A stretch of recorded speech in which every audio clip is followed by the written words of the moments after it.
manual. The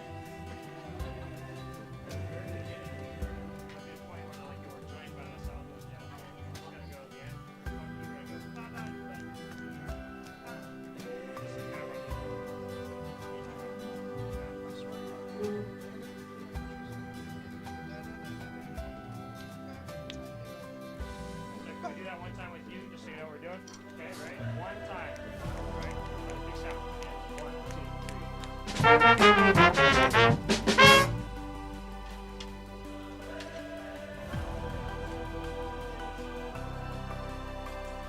And since we're on it, we'll just keep this as our first two.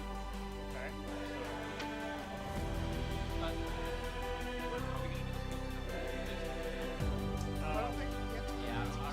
On this one, we might go into a solo a little bit, right? So, probably. He has the power to on. Oh yeah, here's this. We'll just do one solo. Because by then, there'll probably be enough. Huh? Just whatever you want. So here's how we'll do it. Listen. Yeah, I got it. So,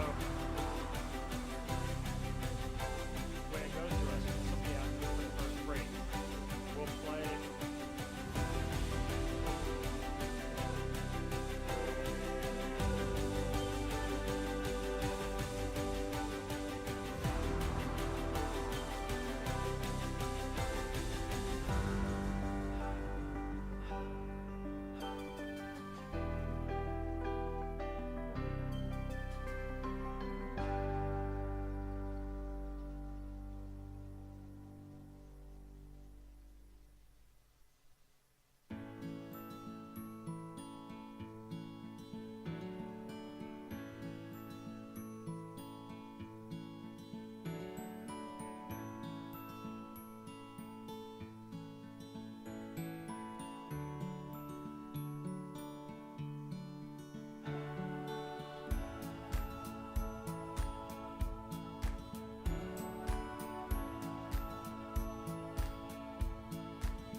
Quiz Finals Live. Isn't it beautiful? It sure is. And while the location is new, the excitement in the competition remains the same.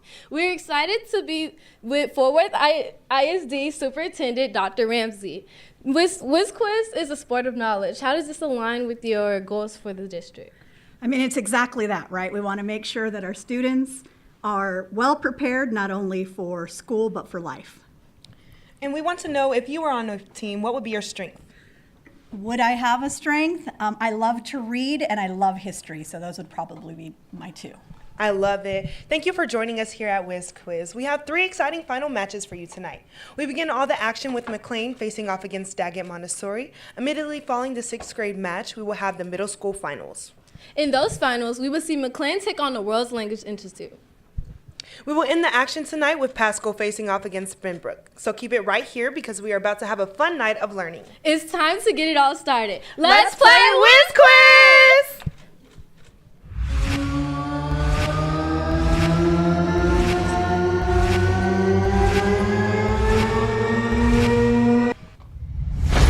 For 10 points each, name this opera.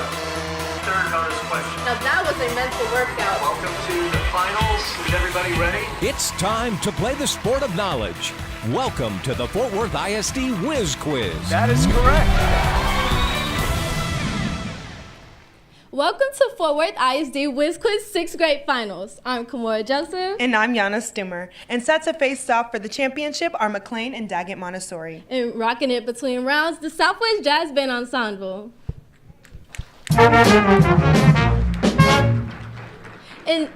And now the action really kicks in. And helping us with all the action is Fort Worth native and alumnus for FWISD, Jeff Jameson.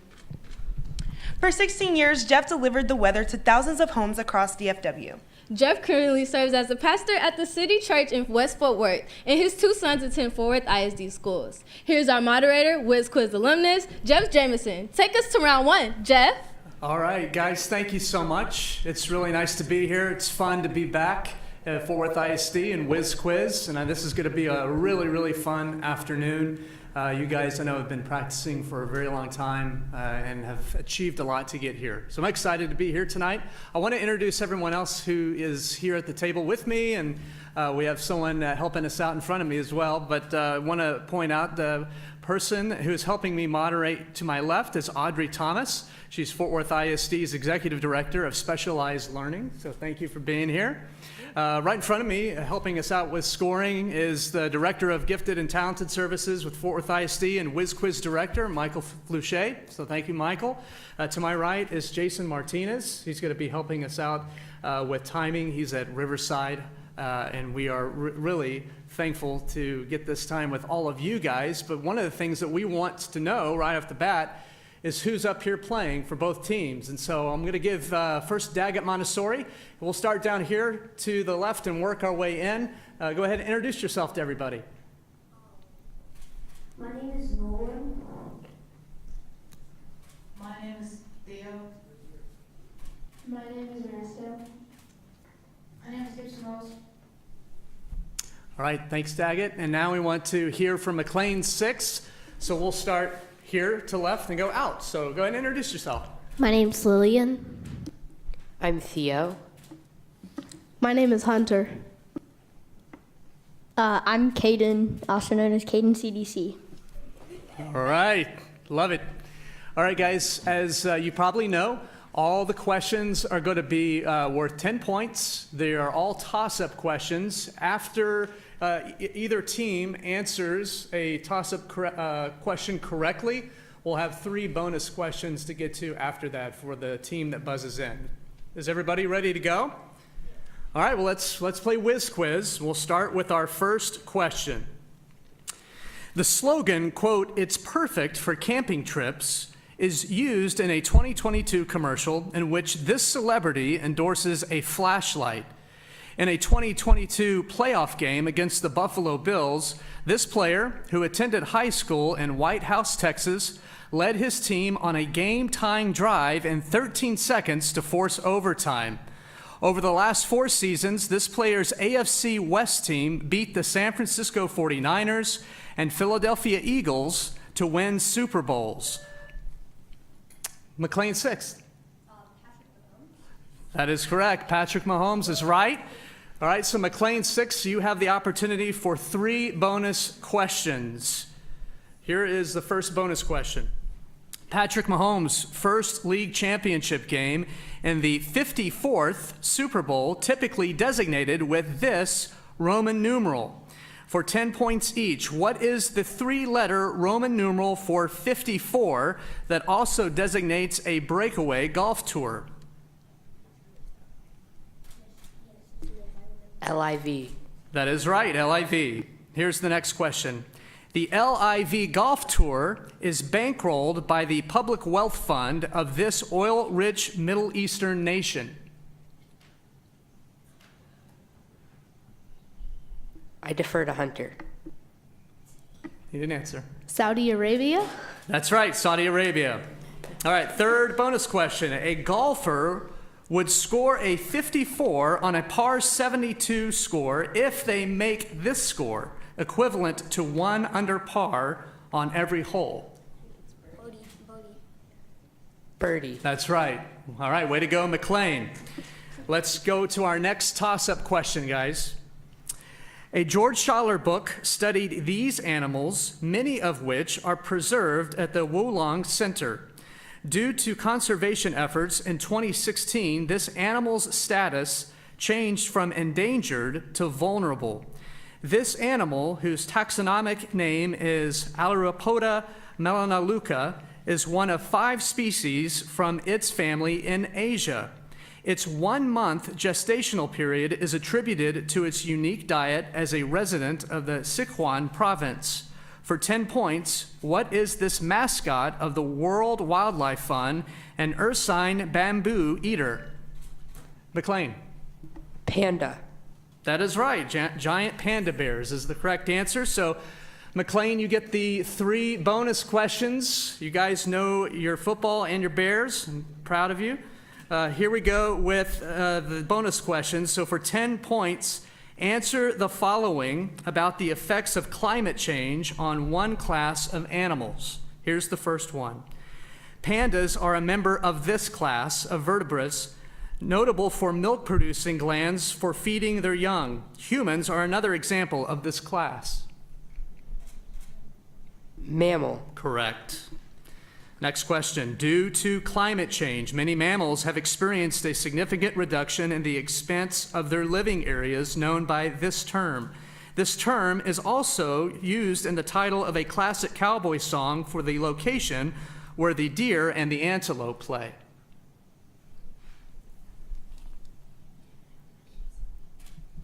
All right, need an answer. Habitat. No, the answer is range. All right, here's your last bonus question. One large mammal whose range has been reduced in the wild water species of this bovine. In the song, another species of this animal roams on the range.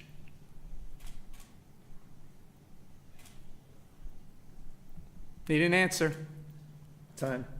Buffalo. We're going to count that. I heard time before the answer. Yeah. Not quick enough, but it was buffalo. Okay. Let's go back to our toss-up questions, guys. This genre of music is said to have originated when African American musicians acquired surplus Civil War musical instruments. A style of this genre of music, known as bebop, was developed by Charlie Parker. Other musicians in this genre of music included the trumpeters Miles Davis and Louis Armstrong. For 10 points, Louis Armstrong. Oh, I'm sorry. Jazz? That's right. I didn't hear it. I'm sorry. That's right, Daggett. Jazz is the answer. And so, Daggett, you guys get the 3 bonus questions. Jazz music originated in this southern city where annual Mardi Gras celebrations happen in its French Quarter. For 10 points each, name this largest city in Louisiana. The city's nicknames include Crescent City and the Big Easy. New Orleans? That is right. Next question. Another important city in the history of jazz is this city, where musicians like Duke Ellington performed at the Cotton Club in this city's Harlem neighborhood. Brooklyn? No, the answer is New York, New York City. All right, here's the last bonus question. Louis Armstrong's Hot 5 and Hot 7 bands recorded their music in this city, which is located on Lake Michigan. This Midwestern city symphony orchestra performs in a concert hall located on Michigan Avenue.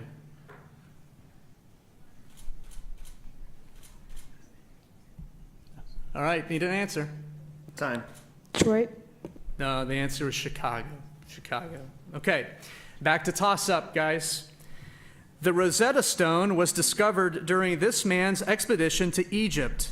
This man was forced into exile twice, first to the island of Elba, then to St. Helena. British protagonists exaggerated this man's short stature. In a 2023 Ridley Scott film, Joaquin Phoenix, McLean. That's right, Napoleon Bonaparte. Good job. All right, McLean, we get the 3 bonus questions. Napoleon ordered the construction of the Arc de Triomphe in this city after the Battle of Austerlitz for 10 points each. Name this French city that is home to the Eiffel Tower. Paris. Correct.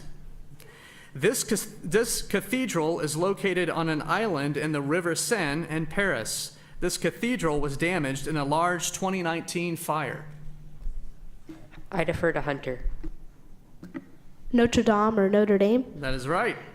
Good job. And then last question. Notre Dame is visible in the background of Eugene Delacroix's painting, Liberty Leading the People, found at this art museum that features a glass pyramid designed by I.M. Pei. I defer to Hunter. The Louvre. That's right, the Louvre. All right, good job, McLean. Here we go, back to toss-up question. A 15th century Andrew Mantegna painting depicts the lamentation over this figure. This man holds a transparent orb and extends his thumb and 2 fingers in Leonardo da Vinci's painting Salvator Mundi. This person is held in his mother's lap in Michelangelo's Pieta sculpture. McLean. Jesus. That's right, Jesus is the answer. And now you guys get the 3 bonus questions. In tribute money, Masaccio painted Jesus telling St. Peter to retrieve a coin from the mouth of one of these animals for 10 points each. Name these animals. In one miracle, Jesus fed a crowd of 5,000 people with a small amount of bread and a small number of these animals. Fish. That is right. The painting Christ in the House of His Parents by John Everett Millais shows Jesus in front of his father Joseph, who worked in this profession. Members of this profession make wooden items like tables and chairs. Carpenter. That's right. Many artists have painted Jesus and his family fleeing to this place to escape the ruler Herod. The city of Alexandria is in this modern-day country and is home of Coptic churches. Egypt. That's right. Good job. Back to our toss-up question. In a May 2023 episode of this show, the pronunciation of the name Alexander Solzhenitsyn proved controversial. This quiz show, which was created by Merv Griffin, requires answering in the form of a question. McLean. Jeopardy. That's right, Jeopardy. All right, here we go with the 3 bonus questions. In 2013, an incident of this type with a Ford Mustang left Mayim Bialik with a nearly severed finger on her right hand.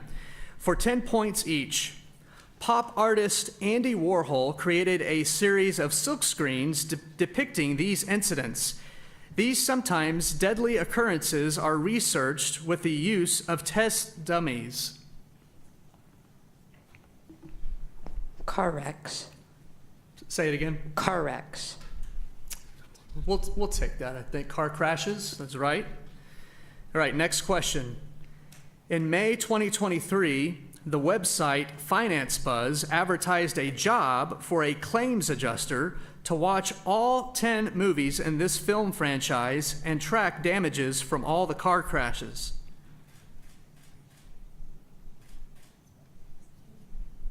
Need an answer? I defer to Hunter. Time.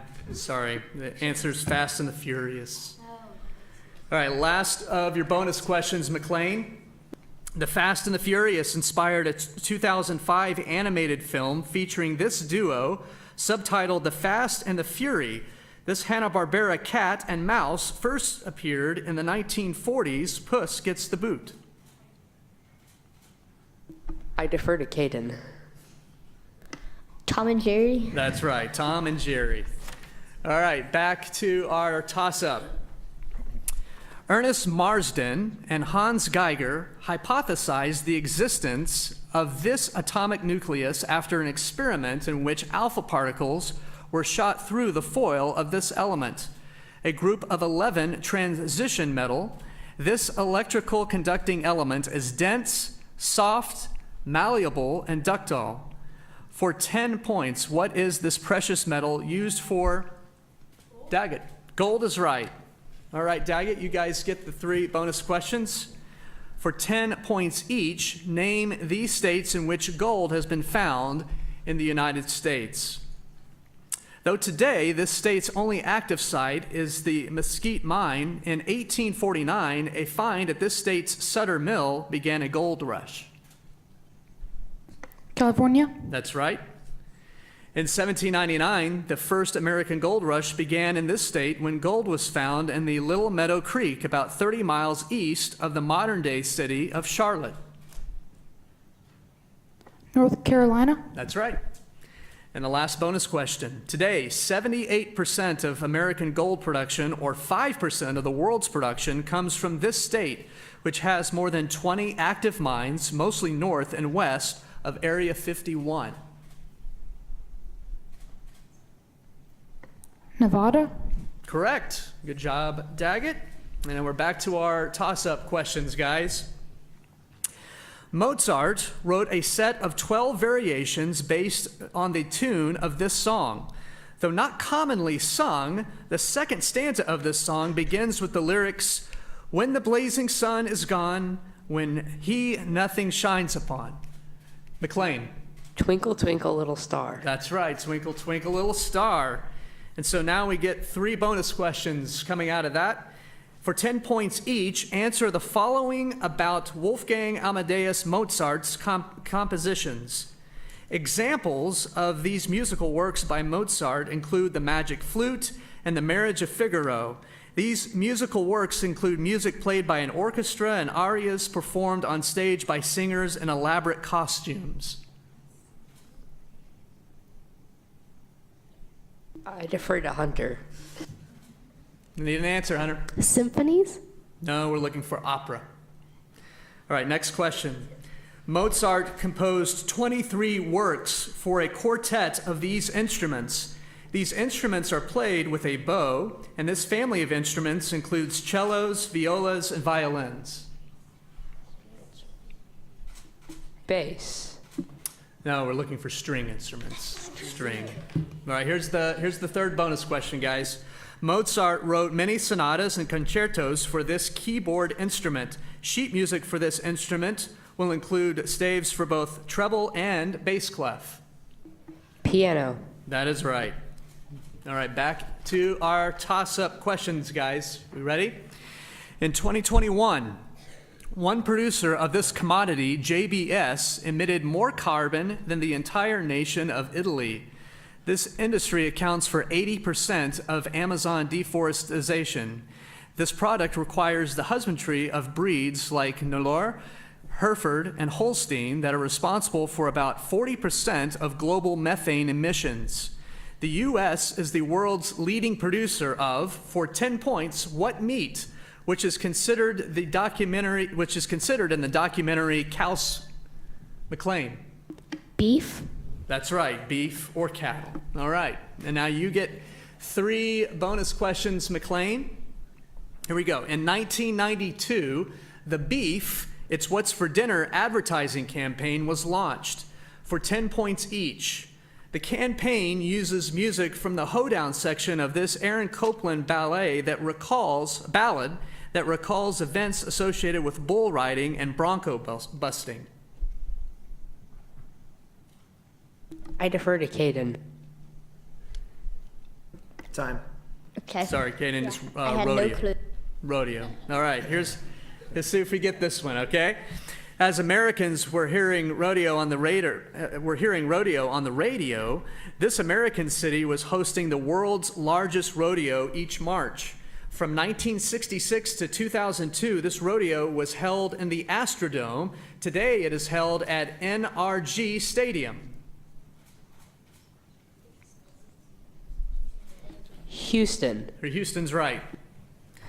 The Houston Rodeo was closed in 2022 with a concert from this legendary singer who also closed the Astrodome 20 years earlier. His 60 #1 hits include The Chair and All My Exes Live in Texas. I defer to Caden. George Strait. George Strait, that's right. Good job. You guys listen to some good music there. All right. Let's go back to our toss-up questions. You ready, guys? Artist George Rodriguez is remembered for his depictions of a dog motif rendered in this color. The hex code number 002FA7 corresponds to an international shade of this color created by French artist Yves Klein. Pulverized lapis lazuli is the traditional basis. McLean. Blue. Blue is right. Good job. All right, now we have 3 bonus questions coming back at you, McLean. For an orchestral work that premiered in 1867, the adjective blue was used by Johann Strauss II to describe this great European river. What is the second longest European river which flows through Budapest and Vienna? I defer to Hunter. Time. The Danube. All right, here we go with our next bonus question. On the beautiful blue Danube is a quintessential example of this dance form that uses 3/4 time. I defer to Hunter. Waltz. Waltz is right. A lot of deferring going on here, I think. All right, last in your bonus questions, McLean. Another popular waltz is by Emily Waldefel and depicts this wintertime activity typically performed at a rink. Ice skating. That's right. Good job, McLean. And we're going to take a halfway point break. We got 10 questions in. We have 10 to go. So a little break here for you guys to rest up, rejuvenate, maybe switch out with some of your teammates. In the meantime, we'll go back up to Kamara and Yaina. Very impressive. Also impressive, the real-world learning that's happening tonight. This live production is brought to you by students in the Southwest High School Gold Seal Advanced Media Program, taught by Ms. Darcy McCready. Did you know the AMP students placed first in the nation this summer's Skills USA Video News Production Contest? And events like this help us prepare as a team to succeed in competition. You know, everyone learns something at Whiz Quiz. Stick around and you'll learn even more.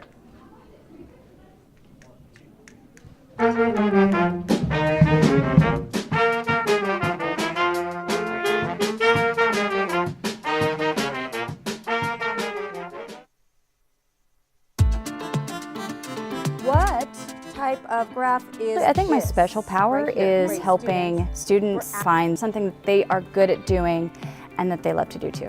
Miss Bird is the best teacher ever, and I love her really much.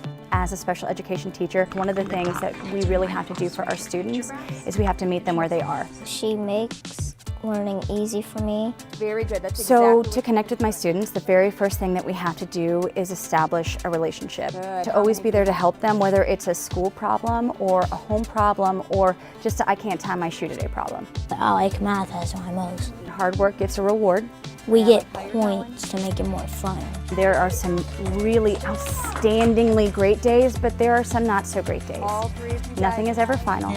Wait, Nothing is ever finished.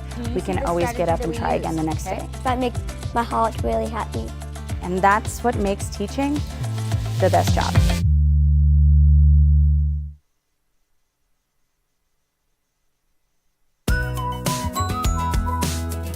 And then we're gonna brainstorm and And I write. knew that I wanted to be a teacher. I've had a lot of examples of great teachers in my life, and so that's what I strive to be every single day. Well, it's really important to me to build relationships with my students She likes to help kids that are struggling. so that way I could help them academically. We're the most important job in the world because we're the ones that create the future workforce. And I want to teach them to be respectful, hardworking, with goals in mind, and not just dreams, but actual goals that they want to go and achieve. And I try to use different things every day to engage them using technology. Mostly all fun because we're all a family. I try to, act out the stories with them when we're reading out loud. She's always expressing herself. She's never embarrassed. So when I see smiles on their faces, that they're enjoying what they're learning and truly understanding what they're learning through all that, to me that's a successful day. Thumbs up if we haven't. She's probably one of the best teachers I've had in a very long time. It's not just my career, but it's my life.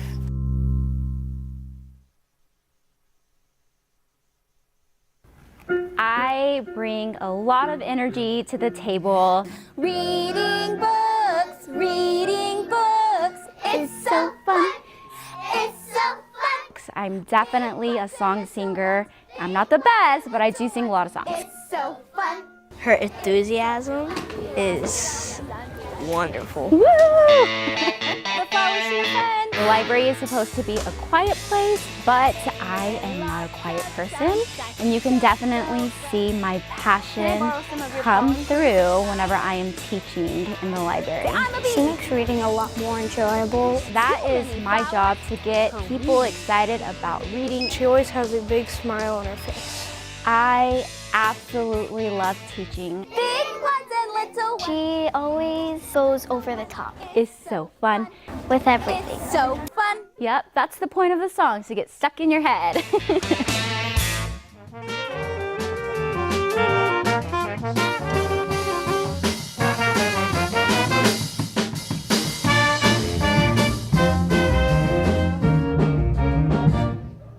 That's the Southwest High School Band Ensemble, led tonight by Mr. Adam Kramer. Let's give them a hand.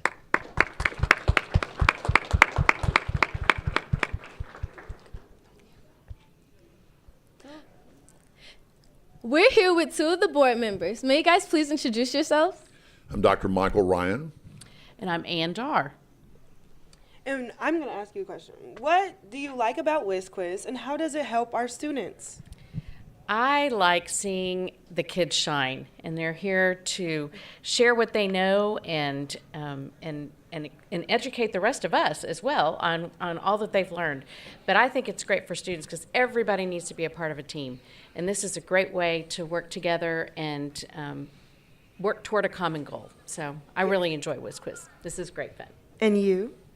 I think I'm watching difference between what do we do with cars, or what's three-quarter time with the Blue Danube Waltz. And so it's amazing that it goes through all these different factors that they have to learn and know, and I think it helps equip them later on for life and for their careers. Thank you. Let's get right back into the action. Back to you, Jeff.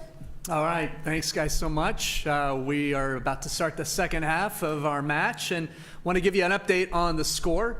We right now have 250 for McLean 6th and 60 for Daggett Montessori. We also have some new players that are up on the podium, so if you are new on each team, we'd love to hear from you and introduce yourself. My name is Jackson Waverka. Then we have some new folks over at McLean 6th. My name is Patrick.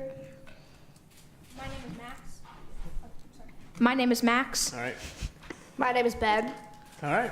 Well, good to meet you guys. Good luck to everybody as we begin the second half here. Same format, toss-up questions with some bonuses attached, okay? So if everybody is ready, let's get started with our next question. Here we go. Operations expert and contingency planner are two playable roles in a Z-Man board game of this name. The Army's Camp Function in Kansas was a key site for the beginning of one of these events during World War I, caused by an H1N1 strain. A more recent example of these super spreading events was detected in Wuhan in late 2019. Daggett. Pandemics? That's right, pandemic. Good job, Daggett. And we guys go to you for the 3 bonus questions, all right? The deadliest pandemic in human history was this 14th century outbreak of a disease carried by fleas living on rats. For 10 points each, name this pandemic which killed tens of millions of people in Europe, North Africa, and West Asia. The bubonic plague? Correct, yeah, or Black Death. Next, the disease that caused the Black Death can now be treated with these medicines. These medicines, which include penicillin, target bacteria. Vaccines? No, we're looking for antibiotics. Antibiotics. All right, next. During the Black Death, travelers sometimes completed one of these 40-day isolation periods. These isolation periods, which were utilized during the COVID pandemic to flatten the curve. Quarantines? That's right.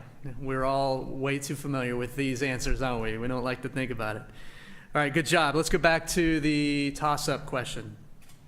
In the 1980s, Israel established a diving resort on this body of water near Aras village to rescue Jewish refugees. At this body of water's southern end, the volcanic Piman Island is found in a passage called the Gate of Grief. In addition to Sharm el-Sheikh on the top of the Sinai Peninsula, the cities of Jeddah and Suez are also found on, for 10 points, what colorful Middle Eastern body of water parted in the Bible by Moses? McLean 6th. The Dead Sea. No, that's not right. What? The Red. Daggett? The Sea of Galilee? No, we're looking for the Red Sea. There's the Red Sea. Okay. Let's go on to our next toss-up. One German-American tradition for this holiday involves the search for a hidden pickle. In a 2017 film, Dan Stevens, Daggett Montessori. Christmas. That's right, Christmas is the answer. All right, so now we're going to go to the bonus questions for you guys. And so for 10 points, we're going to name some popular Christmas songs. So this Christmas carol includes the lyrics, "Oh, what fun it is to ride in a one-horse open sleigh." Jingle bells? That's right. The lyrics, "I don't want a lot for Christmas, there is just one thing that I need," opens this singer's 1994 single, "All I Want for Christmas Is You." Mariah Carey? That's right. Aren't you glad I didn't sing it? And I won't sing this one either. In 2023, this 1958 Christmas classic by Brenda Lee reached #1 for the first time. This song notes that, quote, "You will get a sentimental feeling when you hear voices singing 'Let's Be Jolly, deck the halls with boughs of holly.'" Rocking Around the Christmas Tree? Good job. That's right. Okay. Let's go back to our toss-up questions. Here it is. In 1905, Albert Einstein suggested that the energy of this physical phenomenon is governed by the equation E equals h times F and helped establish its wave-particle duality.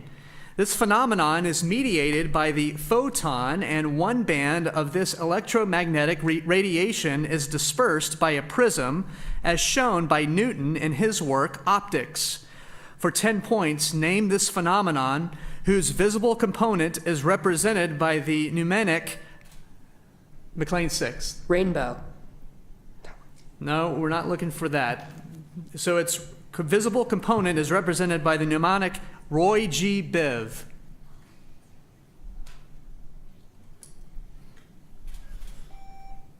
Daggett? Refraction? No, we're looking for light. Light. Okay? Let's move on to our next toss-up question, guys. In 2021, this character, voiced by Bill Fagerbach, began hosting his own talk show. In a television episode about this character's secret box, he says that the inner machinations of my mind are an enigma. This character sets his alarm clock for 3 a.m. to wake up and eat a Krabby Patty. This character, Daggett. SpongeBob? No.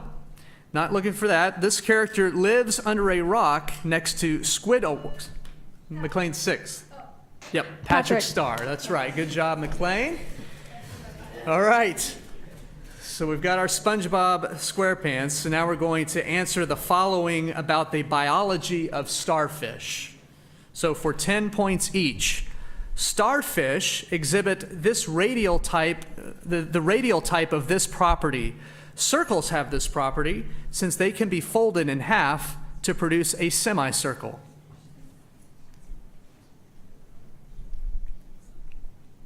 Need an answer? I defer to Patrick. Time.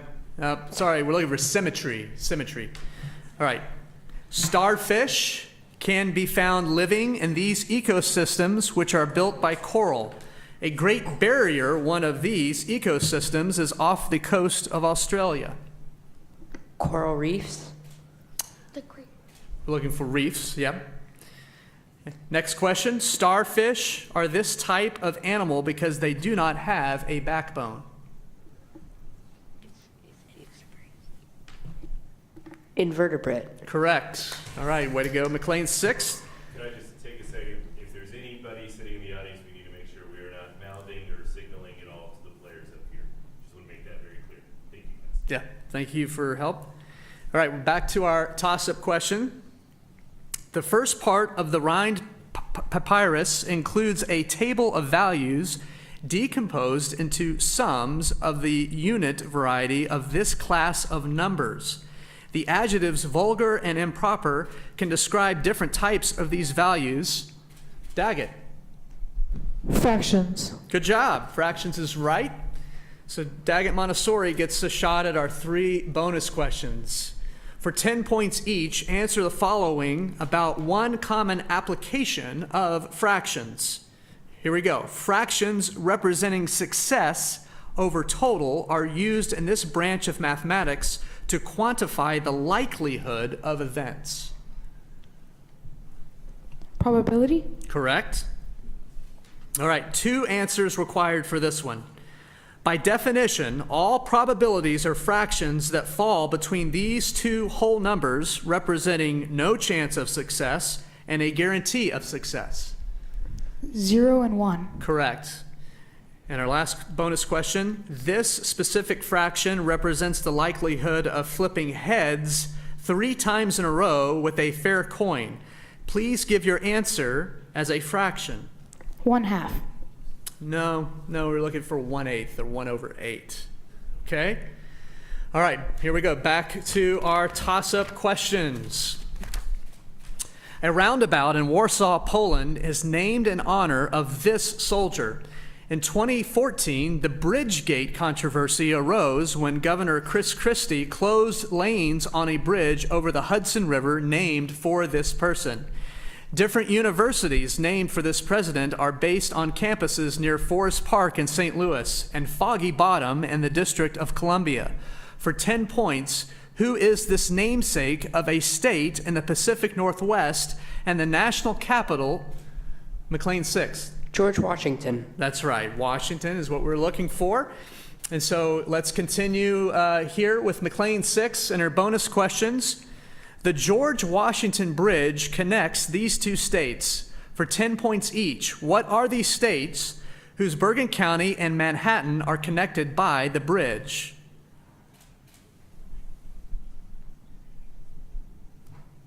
Need an answer? Time. No. No, we're looking for New Jersey and New York. Those are the 2 states. All right? The George Washington Bridge between New Jersey and New York is an example of this type of bridge in which its lanes are supported from above by cables. Suspension bridge. Correct. Good job. And here's our last bonus question in this category. A 1942 children's book was written about the Great Gray Bridge and a little red structure of this type under the George Washington Bridge on Jeffreys Hook. An ancient example of this kind of structure to aid navigation was found in Alexandria, Egypt.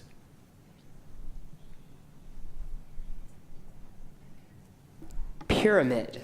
Oh, we're looking for a lighthouse. Lighthouse. Yeah, lighthouse. Okay, here we go. Back to our toss-ups. In Mike Bartlett's 2022 satirical drama, The 47th, this politician is portrayed by Tamara Tooney. In 2017, Barbara Boxer was succeeded by this Oakland native in her first national office. She was succeeded 4 years later by Alex Padilla. In her present role, this woman received a Golden Gavel after surpassing John C. Calhoun by casting her 30-second tie-breaking vote in the Senate. For 10 points, name this American. Nancy Pelosi? No. Name this American vice president. McLean.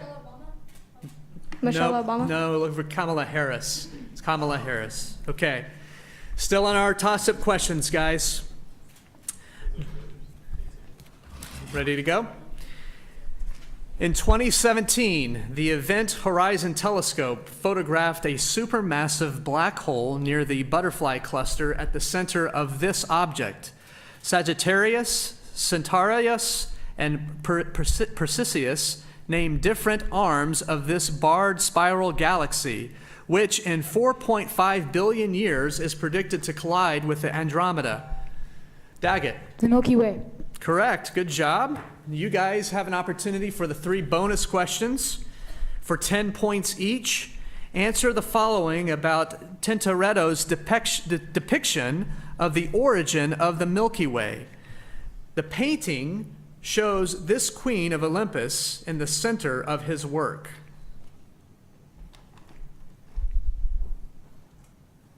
Need an answer? Time. We're looking for Hera. Hera.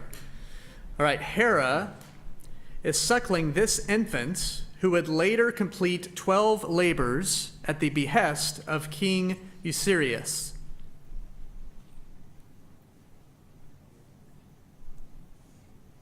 Need an answer? Time. Looking for Hercules. Hercules. Okay, last of these bonus questions. On the bottom right of Tintoretto's work are depicted 2 birds of this type. This bird also names a streaming platform associated with one of the original Big 3 American TV networks. Twitter? No, wrong bird. Looking for a peacock. A peacock, yeah. All right, let's go back to our toss-up questions if you guys are ready. Harry Melling plays this historical figure in the series The Pale Blue Eye. This author included the line, "Believe nothing you hear and only half that you see," in the short story. The system of Dr. Tar and Professor Feather, another Netflix series, is based on his story, The Fall of the House of Usher. This Baltimore native inspired the name of that city's NFL franchise. For 10 points, Daggett. The Baltimore Ravens? No. For 10 points, name this American writer of The Raven. McLean 6. Edgar Allan Poe. That's right. We're looking for Poe. And you guys get the bonus questions here associated with this question. Edgar Allan Poe also features prominently in a 3rd Netflix series. For 10 points each, what is this series that stars Jenna Ortega as the title daughter of Gomez and Morticia Adams? I defer to Patrick. Wednesday. Good job. Wednesday's right. All right. Wednesday is primarily set at this Vermont school outside of the city of Jericho. The school shares its name with the word that Poe often used to complete the line, "Quoth the Raven." Nevermore. Yep, that's right. Good job. While at Nevermore Academy, Wednesday discovers the existence of this secret society. It is named for the family of flowering plants that includes tomatoes, bell peppers, and the deadly morel.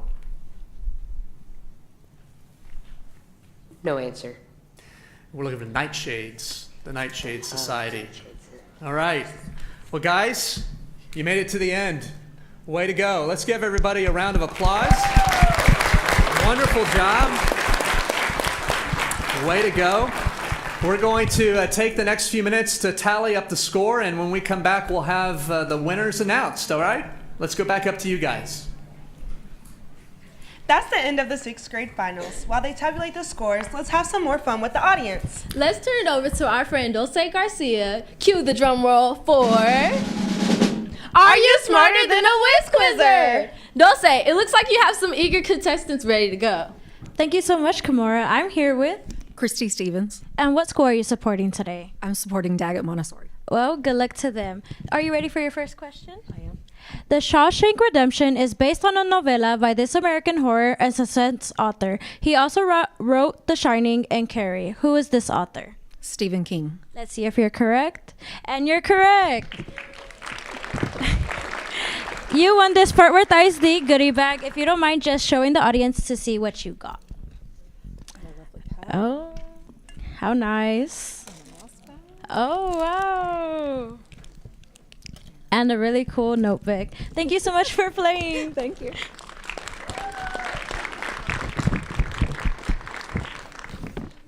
And now I'm here with my next contestant, Jessica Cola. And what school are you here supporting today? McLean 6th. Okay, good luck to you, McLean. Dexcom's G6 device is intended for patients with the type 1 variety of this condition that might require frequent fingerprints. What is this condition called? Diabetes. Let's see if you're correct. And you're correct. You also win a goodie bag. Thank you so much for playing with us today. And for our final contestant, we have Sarah Walters. Okay. And who are you supporting here today? McLean 6. Good luck to you, McLean. This 14th century Italian landmark was the site of the test for the law of falling bodies. Its 4th degree tilt is due to an unstable foundation. What is this landmark called? The Leaning Tower of Pisa. Okay, now let's see if you're correct. And you're correct. Thank you so much for everyone that participated. Back to y'all.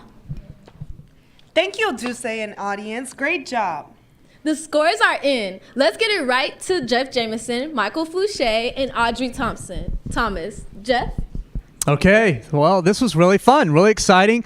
These guys are so smart and so talented and have done an amazing job, both teams, over the past several months, really been working at it really hard. So congratulations to both teams. I want to hand the mic over to Audrey Thomas, who's going to share with us who has won the 6th grade finals. All right, are you ready? Now, for the runner-up team, we have Daggett Montessori. Hey, good job. Very good job. Good job, guys. All right. And with 330 points, our winner for the 6th grade match is McLean 6th grade.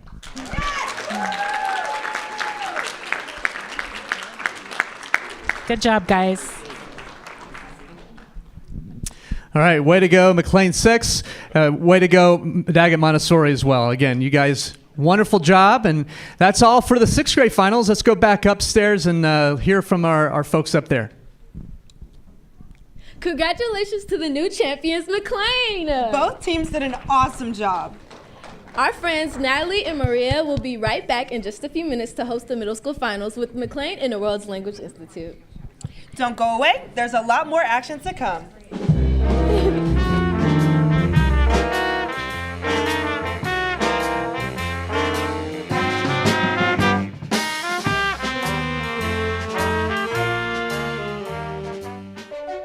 Los programas y escuelas de selección con sello de oro ofrecen a las familias y estudiantes de Fort Worth ISD el poder de elegir, ahora más que nunca, para ir más allá de lo básico y más allá de lo tradicional, para encontrar el camino que coincida con los intereses, los objetivos y el estilo de aprendizaje de los estudiantes.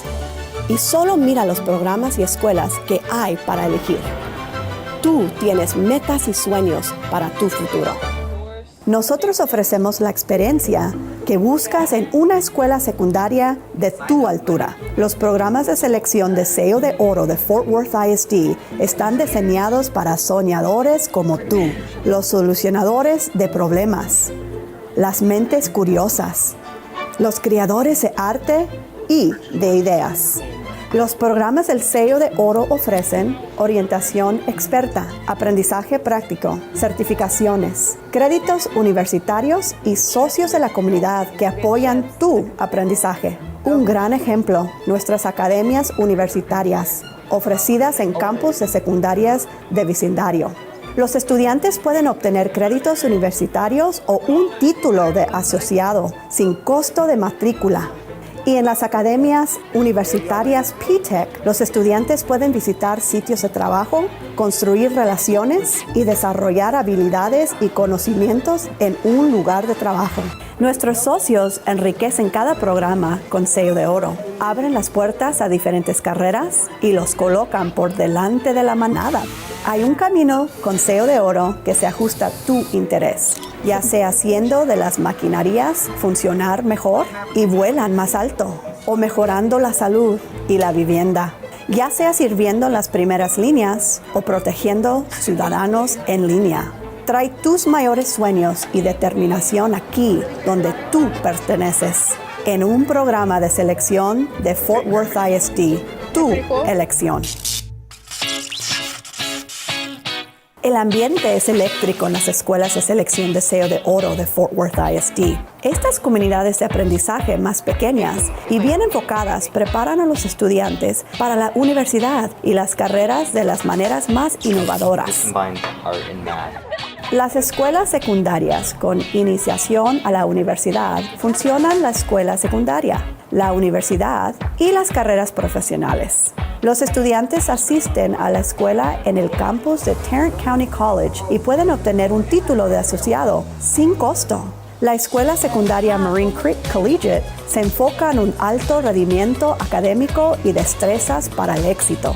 La Academia de Ciencias Biomédicas de Texas es un centro de estudios de ciencias de la salud, con aprendizaje práctico en laboratorio, respaldado por socios de la industria médica. TCC South Fort Worth ISD Collegiate High lleva las asociaciones de la industria a un nuevo nivel. Los socios, como Encore y el Departamento de Agua de Fort Worth, ayudan a los estudiantes a desarrollar las habilidades que las industrias desean.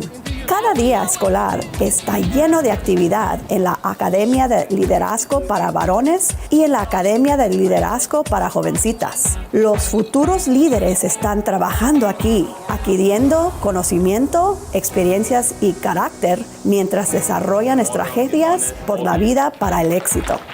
Avanza hacia tus sueños en la Academia IM Terrell para STEM y VPA. En el lado de STEM, los estudiantes diseñan y resuelven problemas en el espacio de fabricantes de alta tecnología. Los estudiantes de VPA se entrenan en estudios de vanguardia y actúan en una magnífica sala de espectáculos.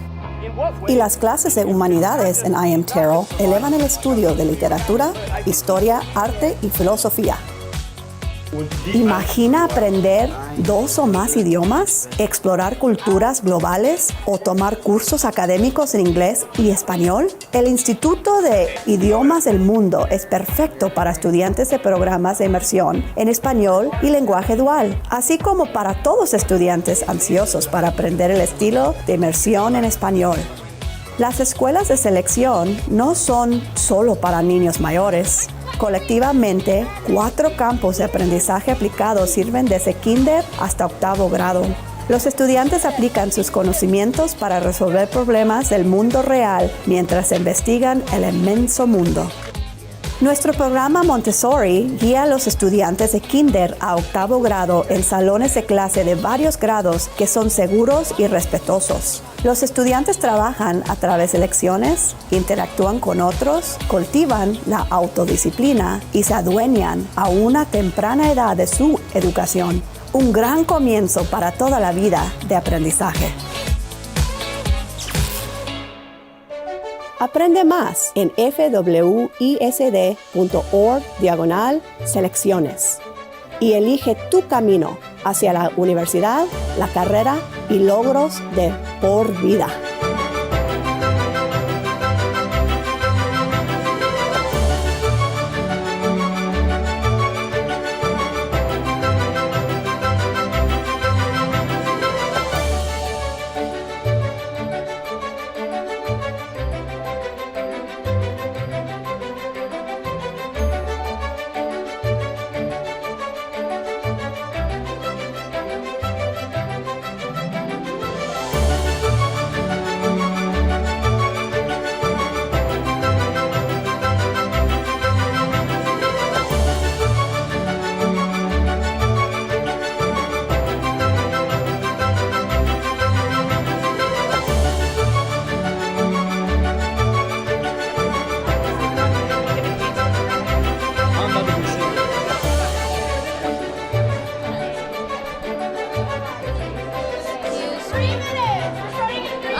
and I want them to want to come to school. Welcome to Miss Inez Bistro. And let them know that there's no link that I won't go to, because I had teachers do that for me, and I want to do the same for them because it changed the trajectory of my life. She wants us to succeed. Within each of us is a gifting, and if I can get them to focus on what they can do, then they want to come alongside of me, and they want to learn, and they want to grow, and they want to be better people. Because I tell my kids that time is the most valuable thing we have. And so every day, moment by moment, strategically, I make the moment count. It's very good, like showing like what we need to do and how we can do it. I heard somebody go, Miss Inez, and it was a 5th grader who was once my kindergartner, thanking me for the impact that I had already made in their life. She's the teacher that's taught me the most out of like all my years at the school. And I'm so grateful for every moment that I'm given each day to help make a difference. And I would do it all over again.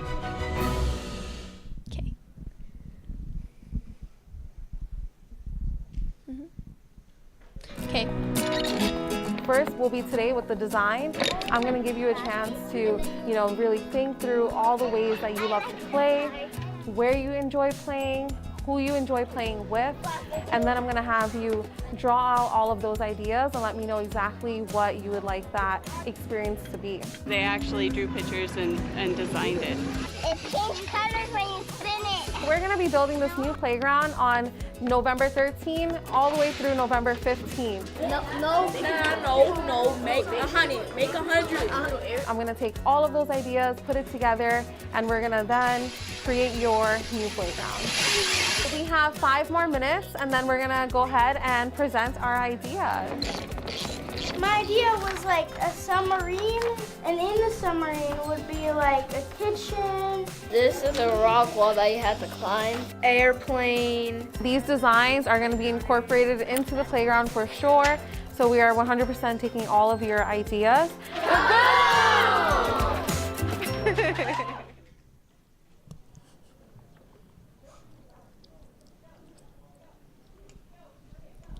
We are now ready for our middle school finals. McLean Middle School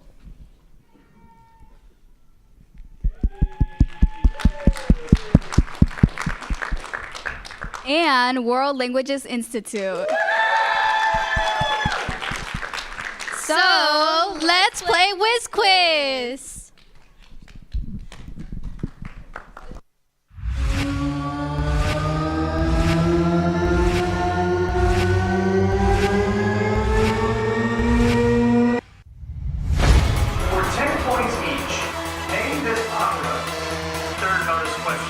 A mental workout. Welcome to the finals. Is everybody ready? It's time to play the sport of knowledge.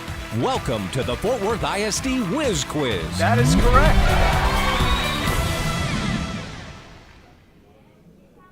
Welcome to the Fort Worth ISD Whiz Quiz Middle School Finals. I'm Natalie Hinojosa. And I'm Maria Botello. Let's set to face off for the championship are McLean Middle School and World Languages Institute.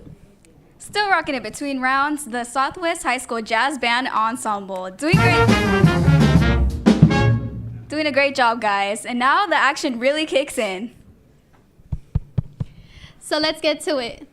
And helping us with the action is Fort Worth native and alumnus of Fort Worth ISD, Jeff Jamison. For 16 years, Jeff delivered the weather to thousands of homes across DFW. Jeff currently serves as the pastor at City Church in West Fort Worth, and his 2 sons attend Fort Worth ISD schools. Here's our moderator, Whiz Quiz alumnus, Jeff Jamison, to take us to round 1. Jeff? All right, guys, thank you very, very much. It's a pleasure to be here. Great to be with now our middle school finals, and anxious to hear from you guys. Yeah, you're not anxious. I'm anxious to read these questions, but you guys have been, I know, practicing, studying for many, many months now. So really excited. Glad a lot of your family and friends are here to be able to watch you compete.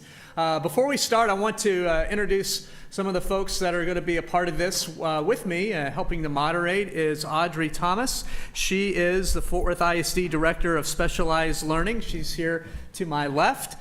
To my right is Jason Martinez from Riverside. He is helping with time this afternoon. And then right in front of me is Michael Flouchet. Michael is the Gifted and Talented Services Director for 4th ISD and Whiz Quiz Director as well. So we all know Michael, and we're thankful for the opportunity to be here this afternoon. And we're also very excited to hear from you guys, not only in answering the questions we have right now, but we want to hear like who you are. And so will you introduce yourself? We'll start with McLean Middle School, and we'll start on the outside and work our way in. Tell everybody who you are. I'm Catherine Vaughn. I'm Laird Smith. I'm Caroline Saldivar. I'm Alexander Wang. All right, great to meet you guys. And how about for World Languages Institute? We'll start here and go out. My name's Tayden Russell. My name's Ian Fredrickson. My name is Daniel. I'm James McElhinney. All right, thank you guys so much. I think you guys are probably up on the format, but here is what we have for this afternoon. All toss-up questions worth 10 points. If you answer one of these toss-up questions correctly, then you have the opportunity, your team does, to answer 3 more bonus questions. Each of those bonus questions are also worth 10 points. So is everybody ready to play Whiz Quiz? All right, it's a moment you've all been waiting for. Let's get right to it. Here is the first toss-up question.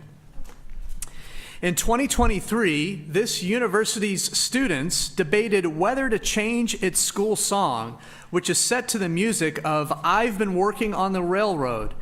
In 1966, Charles Whitman climbed this school's tower to commit an infamous crime. This university is home to the LBJ Presidential Library, and Guadalupe Street connects to its state capitol building. This season, this school's football team made the college football playoff, led by quarterback Quinn Ewers. For 10 world languages. University of Texas at Austin. That's right. Texas is right. And so, good job. World Languages Institute, you get a chance at the 3 bonus questions. The University of Texas was founded in 1883 when wild longhorns still roamed the prairie. For 10 points each. In 1883, large portions of north and western Texas were controlled by members of this Native American tribe that is the subject of S.C. Gwen's book, Empire of the Summer Moon. Comanche, final answer. Comanche is right. Glad it was your final answer. It was the right answer. All right.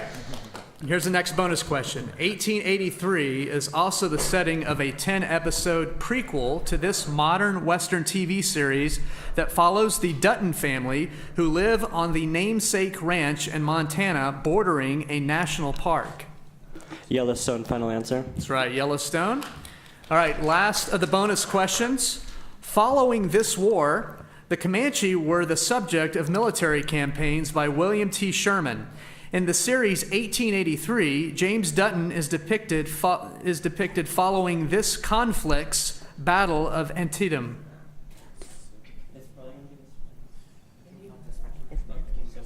You didn't answer. Civil War, final answer. Civil War is right. Good job.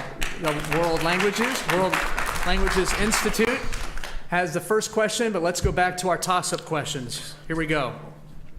The name for this area is derived from a Greek word meaning near the bear, a reference to the constellation Ursa Minor. During the summer, the largest city in this region, Murmansk, sees the midnight sun for 62 days. The first American settlers may have arrived over a land bridge in this region. World languages. Alaska. That's not correct. The first American settlers may have arrived over a land bridge in this region across the Bering Sea between Alaska and Siberia. For 10 points, what is the northernmost region of the Earth home to a namesake ocean? Arctic. Arctic is correct. McLean. So you guys get the 3 bonus questions associated with this one.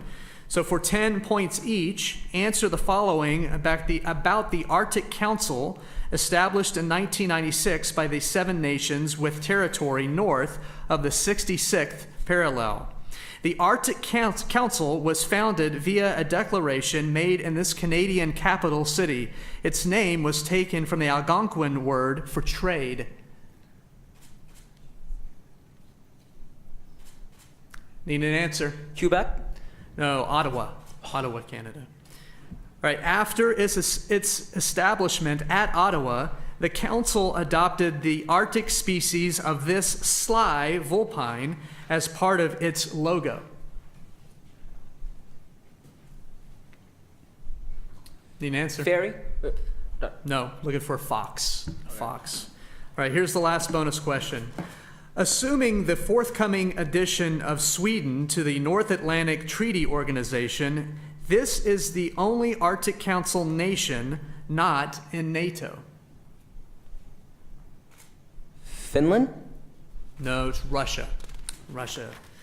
Okay, back to our toss-up question, guys. So get ready with your hands on the buzzers.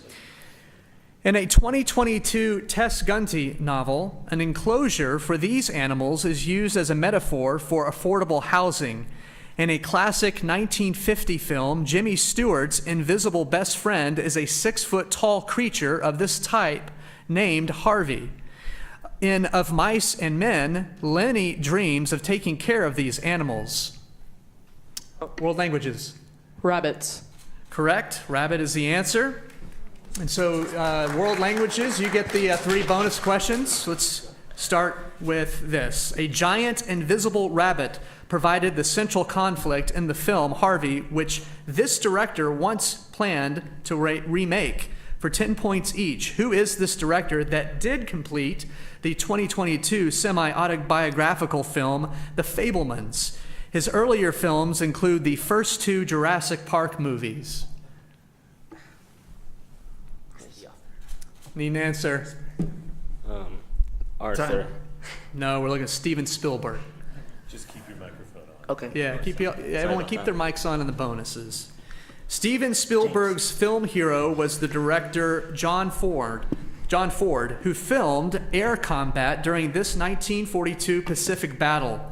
Often called the turning point of World War II, Ford is played by Jeffrey Blake in a 2019 Roland Emmerich film named for this battle. Midway, the Battle of Midway. Midway is right.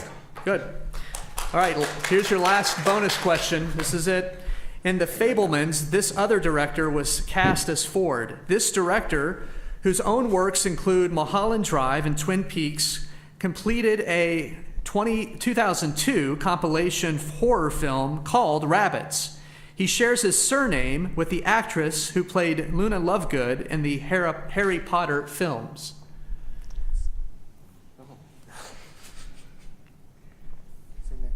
Need an answer? Time. Gomez. David Lynch. David Lynch. Okay. All right, guys, here we go. Back to our buzzers and the toss-up. The documentary Behind the Curve followed groups who were gathering data to support this idea that was disproven in the 15th century with the voyages of Christopher Columbus. In a 2005 book, this metaphor was used for a new paradigm under which individuals are Flat Earth. languages. Flat Earth. That's right. The world is flat or flat Earth. Okay, so you guys, way to go. You guys get the 3 bonus questions. In one profound quote from, let me preface these questions. For 10 points each, answer the following about basic ideas considered in Thomas Friedman's book, The World is Flat. Okay? In one profound quote from the book, Friedman says, when the world is flat, you can innovate without having to, quote, take this action of permanently leaving one's home for a new destination. Abandoning final answer. No, it's migrate or immigrate. Migrate. Okay. Yeah. All right, here's the next question. You guys can keep the mics open. Demographers distinguish the positive and negative factors that lead to immigration with these 2 words. These 2 words might also be found instructing people how to use a door. Open and close. Open and close, final answer? No, pull and push. Pull and push. All right, last question in your bonus. Economists use pull and push to describe two forms of this increase in costs. During the pandemic, supply chain shortfalls were linked to a 6% increase for this measure in 2022. Inflation, final answer. Inflation is right. Good job. We're all feeling that. Okay, back to our buzzers, ready to go to buzz in with the next toss-up. In the book, There Is Nothing for You Here, Fiona Hill compares Russia to a character from this 1843 literary work. The main character of this novella is offered a chance at redemption when he is visited by the spirit of his former business partner, Jacob Marley. A 2017 movie about the writing of this work depicts the author contemplating the fate of Tiny Tim. For 10 points, name this Charles Dickens classic in which three ghosts visit world languages. A Christmas Carol. That's right. Christmas Carol is right. So the 3 bonus questions goes to World Languages Institute. According to a new biography by Robert Douglas Fairhurst, 1851 was a turning point for Charles Dickens. For 10 points each, answer the following about England in 1851. In that year, London was preparing for the opening of the Great Exhibition with this Joseph Paxton building as its centerpiece. A soccer club based at Selhurst Park is named for it. Soccer club in Crystal Palace. I divert to James. Crystal Palace. That's right. Okay, Good job. The Crystal Palace was opened on May 1st in a ceremony led by this queen in the 14th year of her reign. She would remain queen for another 50 years. Okay, Queen Victoria, final answer. Victoria's right. Good job. All right. 1851. In 1851, Dickens began constructing this novel that many consider to be his greatest. This novel is narrated by Esther Summerson and features Inspector Bucket investigating the murder of Mr. Tulkinghorn. Murder some guy called Torkin. Wait, we read this. Need an answer. Time. Sorry, time's up. Sorry. Bleak House, the answer, Bleak House. Okay. McLean Middle School, back on your buzzers. Everyone ready to go for our next toss-up? According to the CPJ, 67 members of this profession were killed in 2022. More than half of the deaths, world Journalism. languages. Journalists. Journalist is right. Good job. Journalism or reporters. Okay. I have no idea. So we'll have some bonus questions in this stream. On March 29, 2023, journalist Evan Gershkovich was arrested and charged with spying in Russia. For 10 points each, Gershkovich was missing from the town of Yekaterinburg and the district named for this natural boundary separating Europe and Asia. Wait, wasn't that that was an No, it's a mountain range. Need an answer. I divert to Tayden. Time. Time's up. Sorry, it's the Urals, the Ural Mountains. All right. Gershkovich, who was being held at the FSB's Lefortovo prison, works for this economics-focused American daily newspaper based in New York. No, New York Times, right? New York Times, final answer? The Wall Street Journal. Wall Street Journal. All right. Just 16 days before Gershkovich was arrested, Pierre Zaksuiski and Oleksandra Kuvashanova were shot and killed by the Russian armed forces while working for this outlet that calls itself, quote, America's most watched cable network. Fox News, final answer? Fox News is right. Okay, good job. Yes. Okay, back to our toss-up questions. In 2021, Disha Ravi was arrested for sharing a toolkit endorsed by this first winner of the Gulbenkian Prize. At the Oil and Money Conference in October 2023, this leader of the group, Fridays for the Future, was arrested in London. The author of the book, No One is Too Small to Make a Difference, is, for 10 points, What young Swedish climate change crusader? World languages. Gerald. Sorry. I got that wrong. No, that is not right. McLean Middles. No, we're looking for Greta Thunberg. Greta Thunberg. Okay, so we're still at toss-up time here. During the 1980s, this city's NFL team made the Super Bowl twice and lost both times to the 49ers. During a Thursday night football game in this city in 2022, Miami's Tua Tagovailoa suffered a head injury in its Paycor Stadium. 13 weeks later, world languages? Cincinnati. Correct. Cincinnati is the answer. And so we'll continue with bonus questions for World Languages Institute. Cincinnati was connected to Toledo by a 274 canal built between 1825 and 1845 for 10 points each.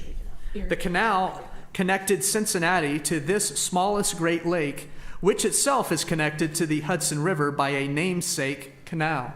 Erie Canal. Erie is right.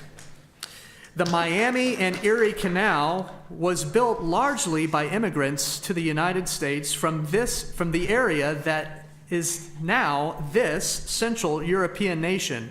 Cincinnati's Over the Rhine district is named in their honor.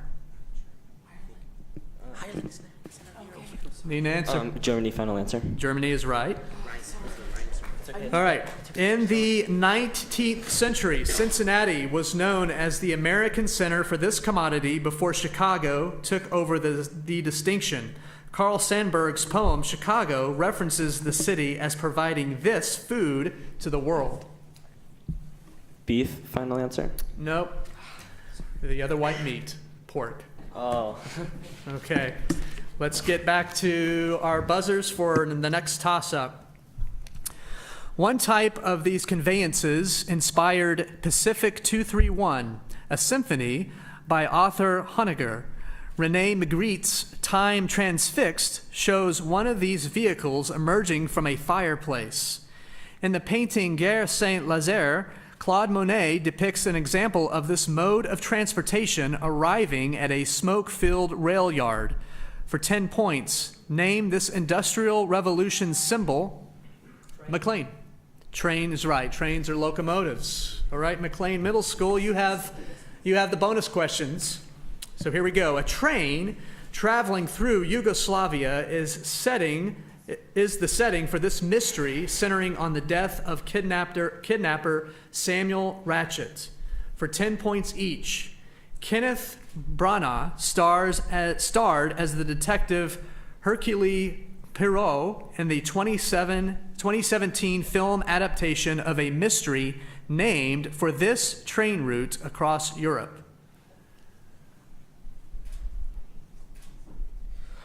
Defer to Catherine. The Murder on Time. the Orient Express. That's correct. You got it before time. Murder on the Orient Express. Here's the next question. The Murder on the Orient Express was written by this British mystery writer of Death on the Nile. Agatha Christie. That is right. Agatha Christie. Good job. The opening chapters of Christie's novel take place primarily in this Turkish capital city that was the eastern terminus of the Orient Express.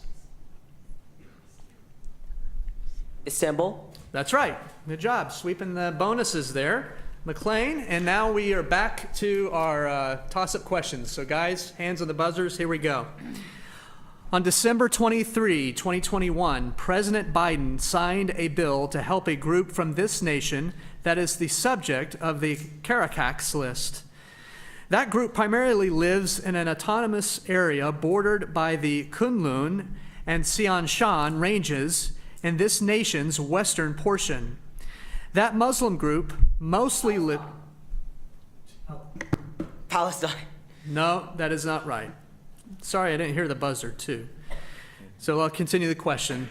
That Muslim group mostly lives in the Tarim Basin and has been subjected to forced labor in the textile industry by this nation's Communist Party For 10 points, the Uyghur people are native to what large Asian nation? Yes. China is right. China is the answer. All right, so World Languages Institute, here are your 3 bonuses. For 10 points each, answer the following about Uyghur forced labor in one industry. China is the world's largest producer of this commodity. This soft fiber was a cash crop for the American South before the Civil War. Silk, final answer. Cotton is the answer. All right, here's our next bonus question. After reports of Uyghur forced labors in cotton factories, this nation's H&M clothier promised to stop buying Chinese cotton. IKEA is another merchant based in this Nordic nation. Sweden, final answer. Correct. In July, reports indicated that this Beaverton, Oregon-based company was accused of using Uyghur forced labor. The 2023 movie Air centers on this sportswear giant. Oh, no, wait, yeah, Nike. Nike, final answer. Nike is right. All right, way to go. World Languages, McLean Middle, you can take a little bit of a break. We're halfway through the finals, so rest up, rejuvenate, maybe switch out with some teammates, and we'll come back here in just a few minutes with the second half of our finals, and we'll give you a score update as well. Now let's go back up to Maria and Natalie. Very impressive. Also impressive, the real-world learning that is happening tonight. If you're just joining us, this live production is brought to you by students in Southwest High School's Gold Seal Advanced Media Program, taught by Mrs. Darcy McCready. You know, we learned a lot through AMP. Earlier this year, we wrote and took photos for the Fort Worth Star-Telegram, and now we get to host Whiz Quiz.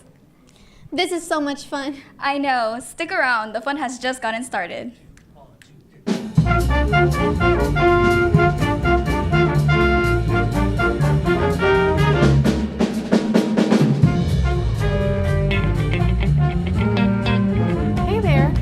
Chat with you about something that plays a key role in our kids' education, the MAP test. So what is the MAP test?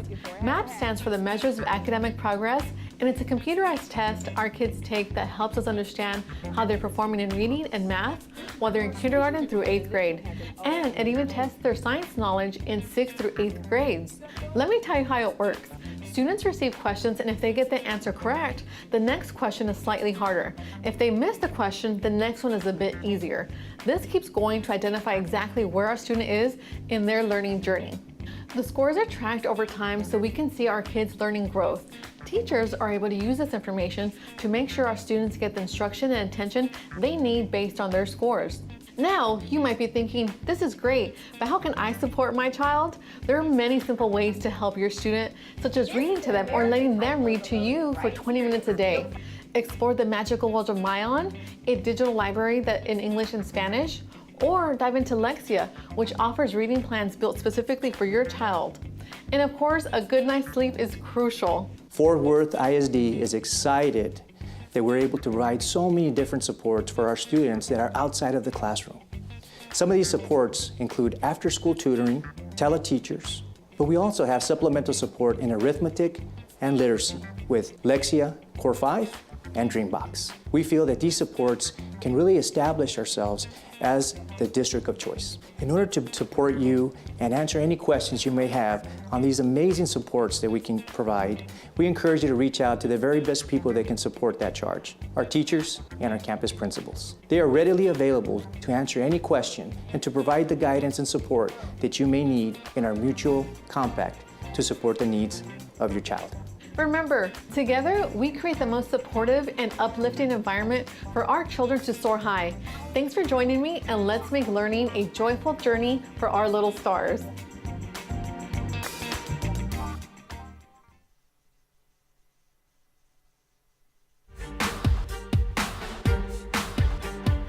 Gloves, lab coat, and some gloves. I try to be a teacher that gives experiences. One of you is going to be the surgeon.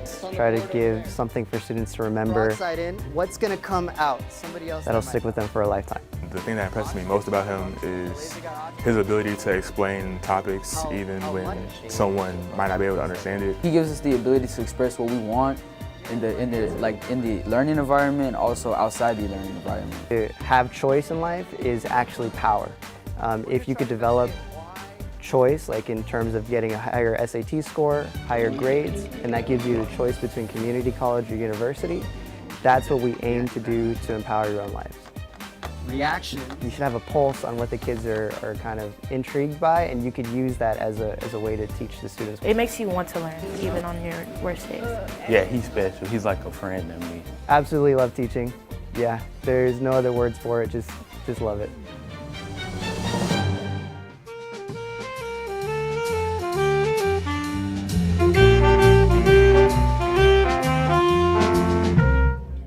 That's the Southwest High School Jazz Band Ensemble led by Mr. Adam Kramer. Let's give them a hand. Welcome back to Whiz Quiz, the sport of knowledge. We sure had a great first round. Let's send it to Jeff for a second round. All right, thank you guys. We are in the middle of an exciting match. Let me update you on the score. So we have 190 for World Languages Institute, 50 for McLean Middle School, but we have the whole second half of our match to go. Same format, got the toss-ups, we got the bonus questions, but I do recognize that World Languages, you guys didn't sub anybody, but we have some new faces up here at McLean Middle School. I would love for you to introduce yourself. I'm Layla Simpson. All right, well thank you guys. Are we ready to go for the second half of our match? So hands on the buzzers and let's begin. Composer Hector Beluez fell in love with Harriet Smithson after her performance in this literary work, The Dance of the Knights. The Dance of the Knights is a selection from Act 1, Scene 2 of the Sergei Prokofiev ballet based on this play. A 1957 Jerome Robbins musical that moved this play's story from Verona and features the song A Boy Like That, I Have a Love. For 10 points, name this inspiration for West Side Story, a Shakespearean play about star-crossed lovers. World Languages. Romeo and Juliet. Correct. Okay, here are your bonus questions. Romeo and Juliet inspired this composer's music for West Side Story for 10 points each. Who is this composer and conductor played by actor Bradley Cooper in the 2023 movie Maestro? Maestro? Need an answer? I'm Tom Holland. No, the answer is Leonard Bernstein. Close. All right. From 1958 to 1969, Leonard Bernstein was the musical director of this city's Philharmonic. This city was the setting of West Side Story. Chicago. Chicago. Final answer. No, so it's wrong. New York. New York. You were right on. Okay. All right. Third question here. Bernstein conducted Gustav Mahler's Resurrection Symphony in November 1963 for a nationally televised memorial service for this politician.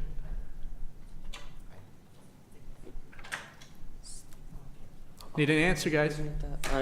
John F. Kennedy. It was right. I'm going to defer to someone else if that was in time or not. Not in time. It was John F. Kennedy, JFK. It was? Oh okay. My God. All right, let's get back to our buzzers. We're going to go to our next toss-up question. Historically, the word quadrature is given to the process of finding this quantity. For a polygon, the shoelace formula can be used to find this quantity. This value can be conceptualized as accumulated change, corresponds to distance traveled for a velocity curve, and can be measured in square meters. For 10 points, name this geometric quantity generically. Area. Area is right. Good job. Okay. So World Languages Institute, you have the bonus questions in this category. The area on a pressure volume diagram represents this other quantity measured in joules. For 10 points, what is this quantity equal to the product of force and distance? More generally, the word for this quantity describes energy spent to achieve some goal.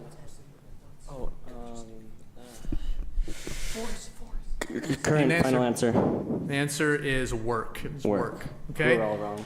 So here we go. Like work, joules are the unit for this form of thermal energy transferred via convection, conduction, or radiation. Need an answer? Temperature, final answer. Heat. Heat. Yep.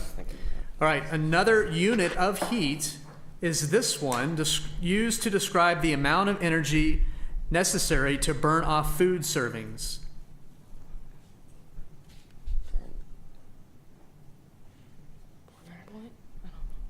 Time. Burn point, final answer. You're probably burning a lot of them right now. Calories. Oh. Calories. Yeah. Okay. Back on our buzzers for the toss-up. Here is the next question.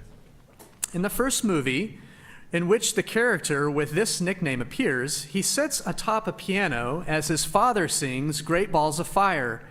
In a more recent film, this mustachioed lieutenant plays beach volleyball, or plays McLean. Rooster. That's right, Rooster. Is it Bradley Bradshaw? That's right.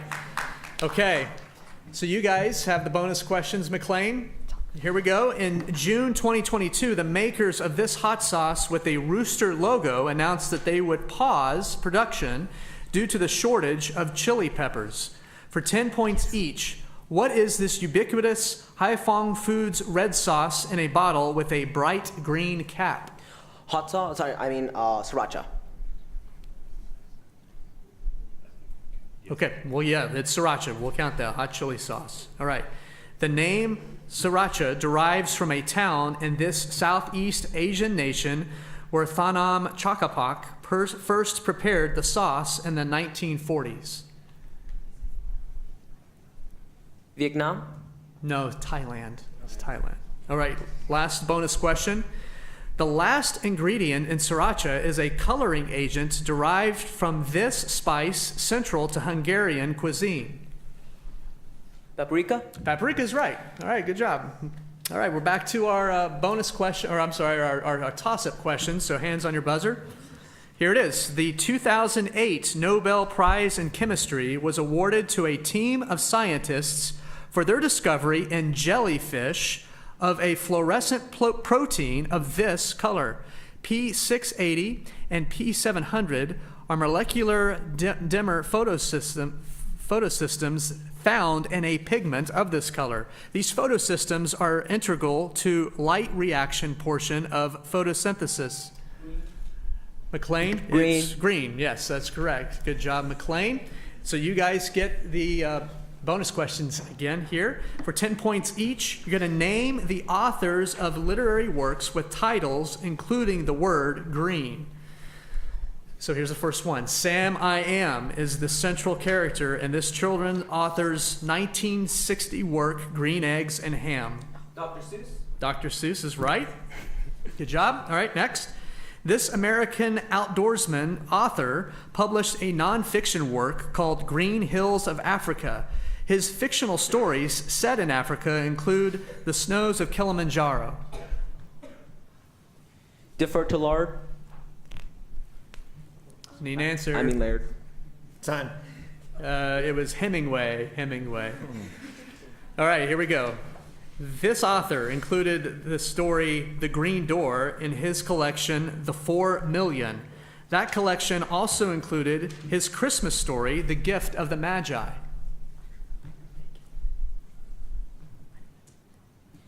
Insert the most generic name.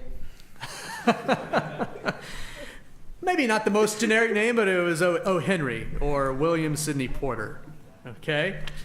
All right, let's get back to our toss-up. In 2020, Nathan Apodaca rose to internet fame with this app. In March 2023, CEO Xiao Zichu assured Congress that the firm behind World TikTok, Languages. final answer. TikTok is right. All right. I know you guys know nothing about TikTok. All right, here are your bonus questions. World languages. In fall 2022, this song caused a TikTok dance fad that dominated social media and inspired Applebee's to bring back its Oreo cookie shake for 10 points each. What is this Walker Hayes song in which the singer describes how we do, since he don't need no Tesla to impress her, and don't need no mansion to get romancing, because she's super fine, double wide, slow dancing?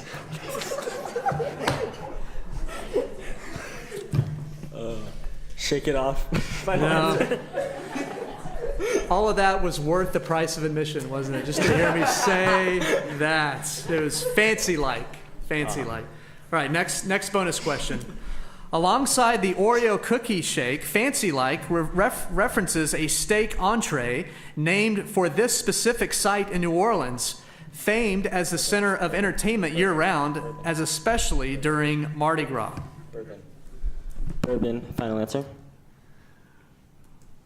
Need more information? Bourbon Street. Okay, good job. Bourbon Street. Okay. All right, here's the third question on your bonus. A month after the release of the original Fancy Like, a remix with guest vocals by this female artist came out. This artist's own 2009 debut single was appropriately called TikTok. Kesha. I divert to Tayden. Kesha, final answer. Kesha is right. Good job. All right. We're back to our toss-up questions, guys. Here it is. In December 2022, Jennifer Granholm reversed the 1954 revocation of the security clearance of this man, who is the namesake of an upper bound to the mass of cold, non-rotating neutron stars. In the Jornada del Muerto desert in July 1945, this physicist recalled the line, quote, "Now I am..." Oppenheimer's right, McLean. Way to go. Good job. Okay, so McLean Middle School, these are your bonus questions for 10 points each. Answer the following about the bomb mechanisms depicted in Oppenheimer. Here we go. The central process used for the Trinity test, as well as the little boy and fat man bombs, was this one in which atoms are split. Nuclear fission. Fission is right. The bomb's fission chain reactions were started with these subatomic particles, whose discoverer, James Chadwick, was present for the Trinity test. These particles are without positive or negative charge. Neutrons. Correct. Good job. And the last question, the neutron source for Trinity was an urchin initiator composed of polonium and this other element with atomic number 4 and the symbol Be. Barium. That is not right. The answer is beryllium. Beryllium. Yeah, close, very close. Okay. All right, we're back to our buzzers. The scriptures of this religion include the 3 baskets, or Tipitaka, which make up the Pali Canon. This religion was founded by Siddhartha Gautama, who attained enlightenment while meditating underneath the Bodhi tree. McLean. Buddhism? Buddhism is right. Way to go, McLean Middle School. And now we got 3 more bonuses coming your way. Name the following countries with large number of Buddhists for 10 points each. Jodo is the largest branch of Buddhism in this country. The head temples of Jodo Buddhism can be found in Kyoto and Tokyo in this country. Japan. Japan is right. Angkor Wat is located in this country. Was built as a Hindu temple before being turned into a Buddhist temple. The capital of this country in Southeast Asia is Phnom Penh. Cambodia? Correct. This nation includes a roughly 70% Buddhist majority who were violently opposed in past decades by the Tamil Tigers.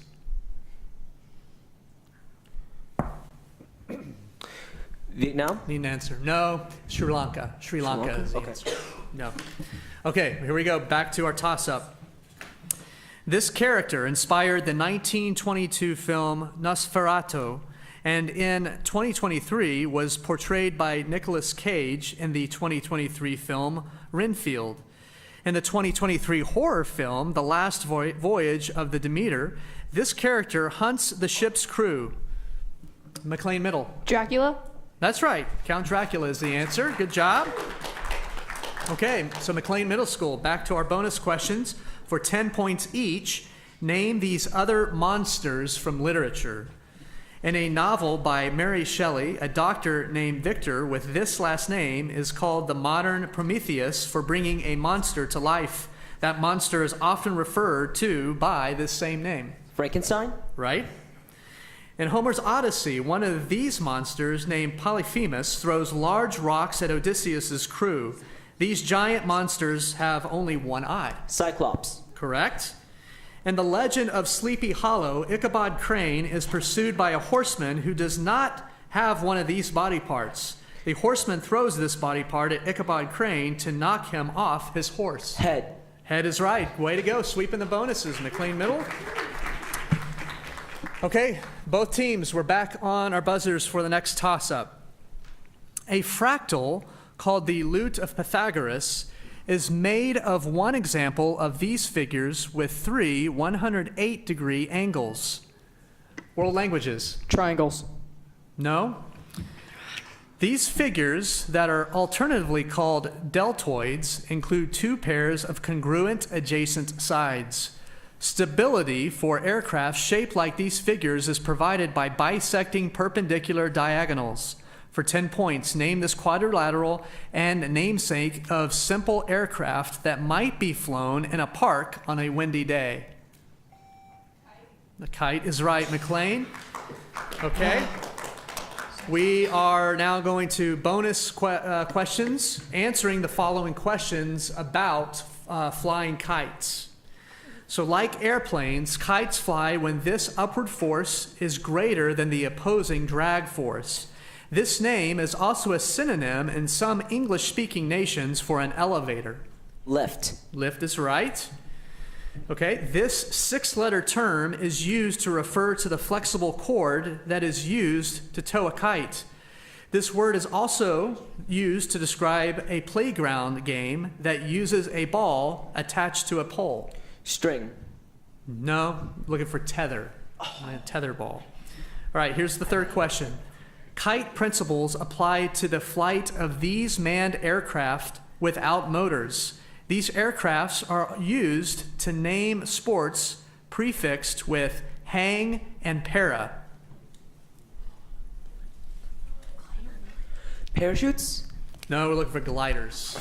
Hang gliders and paragliders. Okay? All right, this guy's our last question. All right, so here we go with our toss-up. The UK group Care for Calais has sued to halt a plan to deport immigrants to this nation where Dian Fossey was killed in the Virunga Mountains near its western border with the Democratic Republic of the Congo. In March, its president commuted the terrorism-related prison sentence of a hotel manager remembered for his life-saving efforts in 1994. For 10 points, name this African Rift Valley nation where a Hutu-Tutsi conflict led to a 1994 genocide. Rwanda? McLean. That's right. Rwanda is correct for McLean Middle. And so we're back to bonus questions for you guys, McLean Middle School. The Virunga Mountains in Rwanda and the DRC are home to the world's last members of the Buringi species. For 10 points each, the Buringi, or mountain species, is a part of this genus of great apes studied by Dian Fossey. Gorilla? Gorilla is right. Okay. Next question. Conservation of the mountain gorilla is the goal of the 4 rangers featured in the 2014 documentary Virunga, produced by this actor. He played Jack in Titanic, Danny in Blood Diamond, and Hugh in The Revenant. Deferring to Laird. Say it again. Oh, I'm sorry. Leonardo DiCaprio. Yeah, I'm sorry. That's right. Good job. Good job. Okay. Last question. He deferred to her. He deferred. I didn't hear him say that. He deferred to her. Okay, here's the last question. Conservation efforts are challenging due to the rebellion of the Tutsi-based movement in the DRC's North Kivu province. This group takes its name from the 23rd day of this month, which also saw the death of Julius Caesar.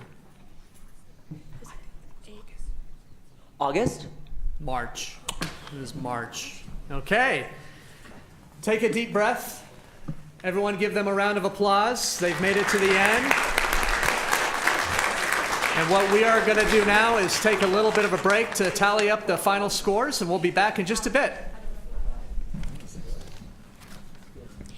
The Whiz Quizzers sure had fun. Now, it's time for some fun with the audience while they add up the scores. Let's turn it over to our friend Hawaii Guerin for, cue the drum roll.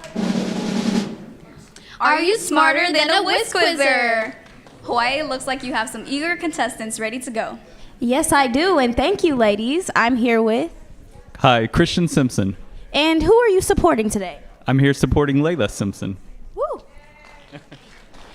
My question to you is, the Lorax was written by this author of The Cat in the Hat and One Fish, Two Fish, Red Fish, Blue Fish. That would be Dr. Seuss. And that would be correct. And before you walk off, can you show us one of the amazing items you got in your gift bag? I love Fort Worth ISD mug. He loves Fort Worth ISD, guys. Thank you.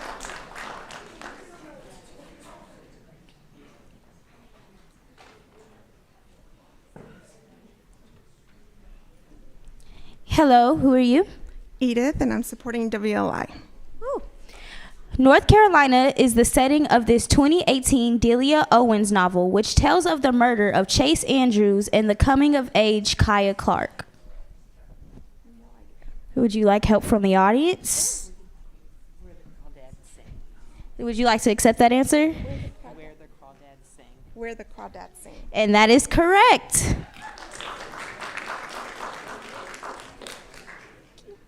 And for our last contestant, what is your name? Glenn Morganwick, and I'm here to support Pasco High School and my son Spencer. What is the light, fluffy, and chewy candy that comes in a saltwater variety? One American brand of this candy has a rhyming name. No idea. Would you like help from the audience? Absolutely. Would you like to accept that answer? Taffy. And taffy is correct. And can you show me a few of your swag bag items? Yes, we love Fort Worth ISD swag exclusively at Whiz Quiz only. And back to you, ladies. Thank you, Hawaii and audience. Great job. The scores are in. Let's get right to Jeff Jameson, Michael Flouchet, and Audrey Thomas for the trophy presentation. Jeff? All right, thank you guys so much. This was really exciting. This was a very, very close match.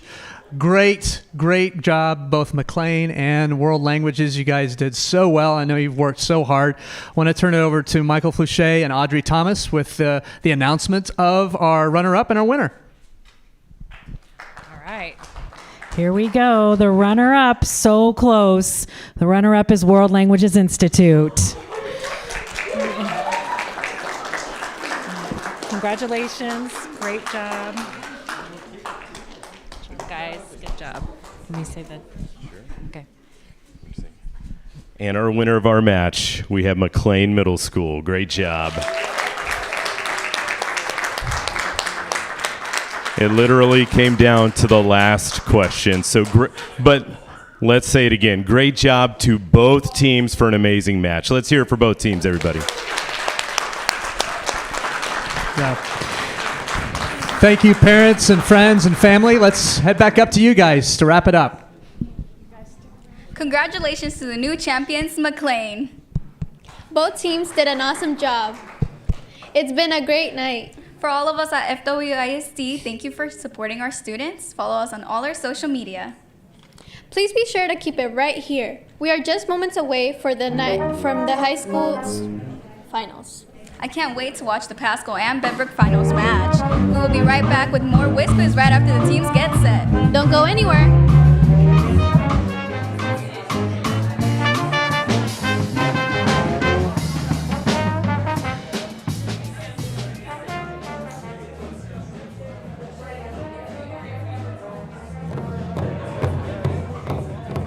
want to make sure that our students get to experience different cultures and learn how to embrace our differences.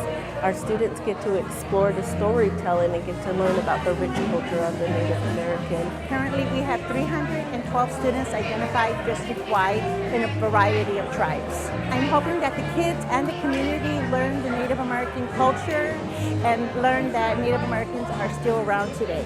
Over your shoulder, hold it, and then you're going to throw it. We're exposing them to stickball, which is the precursor to lacrosse. It's actually what they got lacrosse. Kids are the future, and they're going to carry on what they've learned. I'm learning about like native culture, like the games that they play, and like other like native animals and stuff. I want them to look deeper into their cultures, possibly, and probably kind of want to learn a bit more where their people came from and their ancestors, and maybe there's traditions that they can do. I learned wisdom about Native American, and I play bingo and get some prizes. We are one people, and to be able to embrace and celebrate and learn about one another, it really just fills my cup because that is what we are here for, and it allows the students to better be grounded into each other and to themselves and to their family and really want to dig deeper into where they're heritage.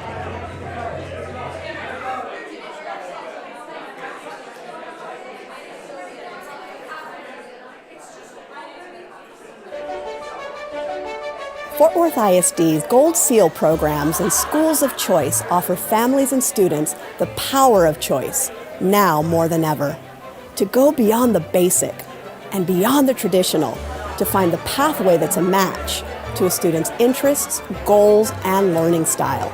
And just look at the programs and schools to choose from. You've got goals and dreams for the future. We've got a high school experience to match. Fort Worth ISD Gold Seal programs of choice are built for dreamers like you, the problem solvers, the curious minds, the creators of art and ideas. Gold Seal programs deliver expert guidance, hands-on learning, certifications, college credits, and community partners to support your learning. A great example are collegiate academies offered at several neighborhood high school campuses. Students earn enough college credits for an associate degree, tuition free. And at P-Tech Collegiate Academy, students visit job sites, build relationships, and develop workplace skills and knowledge. Our community partners enrich every Gold Seal program to open doors to careers and to put you ahead of the herd. There's a Gold Seal pathway to fit your interest.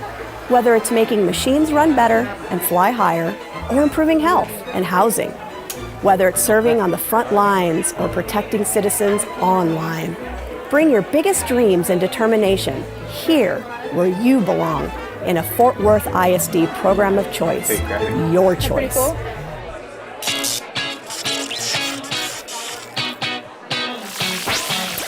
The atmosphere is electric at Fort Worth ISD Gold Seal Schools of Choice. These smaller, well-focused learning communities prepare students for college and careers in the most innovative ways. This combines art and math. Early college high schools merge high school, college, and careers. Students go to school on Tarrant County college campuses and can earn an associate's degree, tuition-free. Marine Creek Collegiate High School focuses on high academic achievement and skills for success. The Texas Academy of Biomedical Sciences is a hub of health science studies with hands-on laboratory learning supported by medical industry partners. TCC South Fort Worth ISD Collegiate High takes industry partnerships to a new level. Partners such as Encore and the Fort Worth Water Department help students build skills that industries want. Every school day hums with activity and empowerment at Young Men's Leadership Academy and Young Women's Leadership Academy. Future leaders are at work here, gaining knowledge, experiences, and character while developing lifelong strategies for success. Move toward your dreams at the I Am Terrell Academy for STEM and VPA. On the STEM side, students design and problem solve in a high-tech makerspace. In VPA, students train in state-of-the-art studios and perform in a magnificent hall. And humanities classes at I Am Terrell elevate the study of literature, history, art, and philosophy. Und wie alt ist Joanne? Imagine learning multiple languages, exploring global cultures, and taking academic courses in English and Spanish. The World Languages Institute is perfect for students from Spanish immersion and dual language programs, and anyone eager to learn Spanish immersion style. Schools of choice are not just for older kids. Collectively, 4 applied learning academies serve kindergarten through 8th grade. Students apply their knowledge to solve real-life issues as they investigate the bigger world. Our Montessori program guides kindergarten through 8th grade students in multi-age classrooms that are safe and respectful. Students work through lessons, interact with others, cultivate self-discipline, and take early ownership of their education. A great start to a lifetime of learning.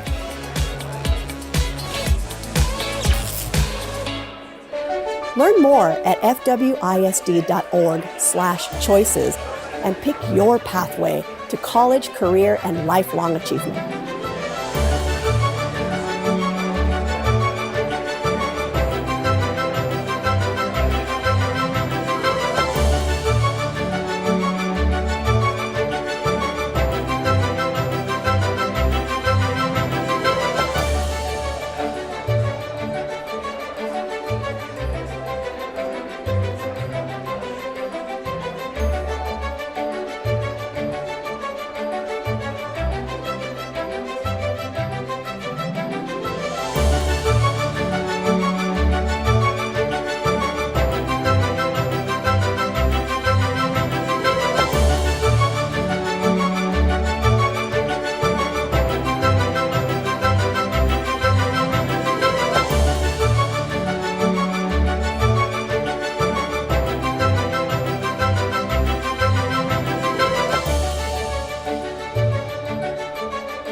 We are at our Fort Worth ISD College Night.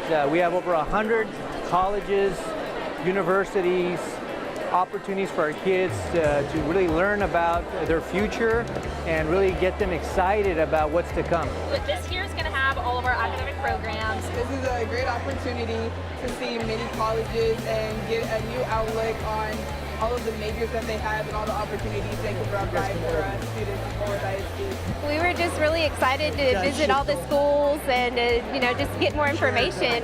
If you do a conservatory, this is really fast and really affordable. As you get older, when you think like, oh, I want to do criminal justice or I want to be in nursing, college is very helpful with that. We try our best to educate our students on their future. However, it is an opportunity for them to have that physical presence, that one-on-one conversation with the folks that they may be interested in pursuing. The engineering program, the benefits from coming here is especially if I'm a freshman or a sophomore or even in middle school, I can talk to the colleges I'm interested in. So our business program's really good. So general business is the most popular. Yeah, we do have a track team. Yeah. Yeah. We're down to the last 2 teams, and we're eager to see who will win tonight. Will it be Benbrook? Or Pascal? Soon we will find out. So, let's play Whiz Quiz.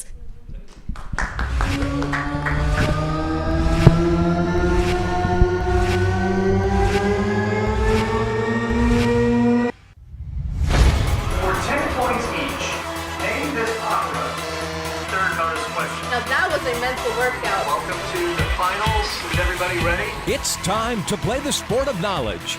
Welcome to the Fort Worth ISD Whiz Quiz. That is correct. Welcome to the Fort Worth ISD Whiz Quiz High School Finals. I'm Boss Martinez. And I'm Hawaii Guerin, and we're here with board member Lebenos. So first question for you, what piece of advice or what do you want to say to these Whiz Quizzers here tonight? Congratulations to all the participants who made it all the way to the finals. And final question, what's your favorite thing about Whiz Quiz? To see all the work that they do to be able to be here tonight. Thank you. Well, I'm Hawaii Guerin, and we're ready to start the first round of Whiz Quiz. And now set to face off for the championship are Pascal High School and Benbrook Middle High. And still rocking it between rounds, the Southwest Jazz Ensemble. Doing a great job, guys. And now the action really kicks in. And helping us with all this action is Fort Worth native and alumnus of Fort Worth ISD, Jeff Jamison. For 16 years, Jeff has delivered the weather to thousands of homes across DFW. Jeff currently serves as the pastor at City Church in West Fort Worth, and his two sons attend Fort Worth ISD schools. Here's our moderator for Whiz Quiz alumnus, Jeff Jamison, to take us to round one. Jeff? All right, Hawaii, Boston, thank you guys so much. Really happy to be here tonight.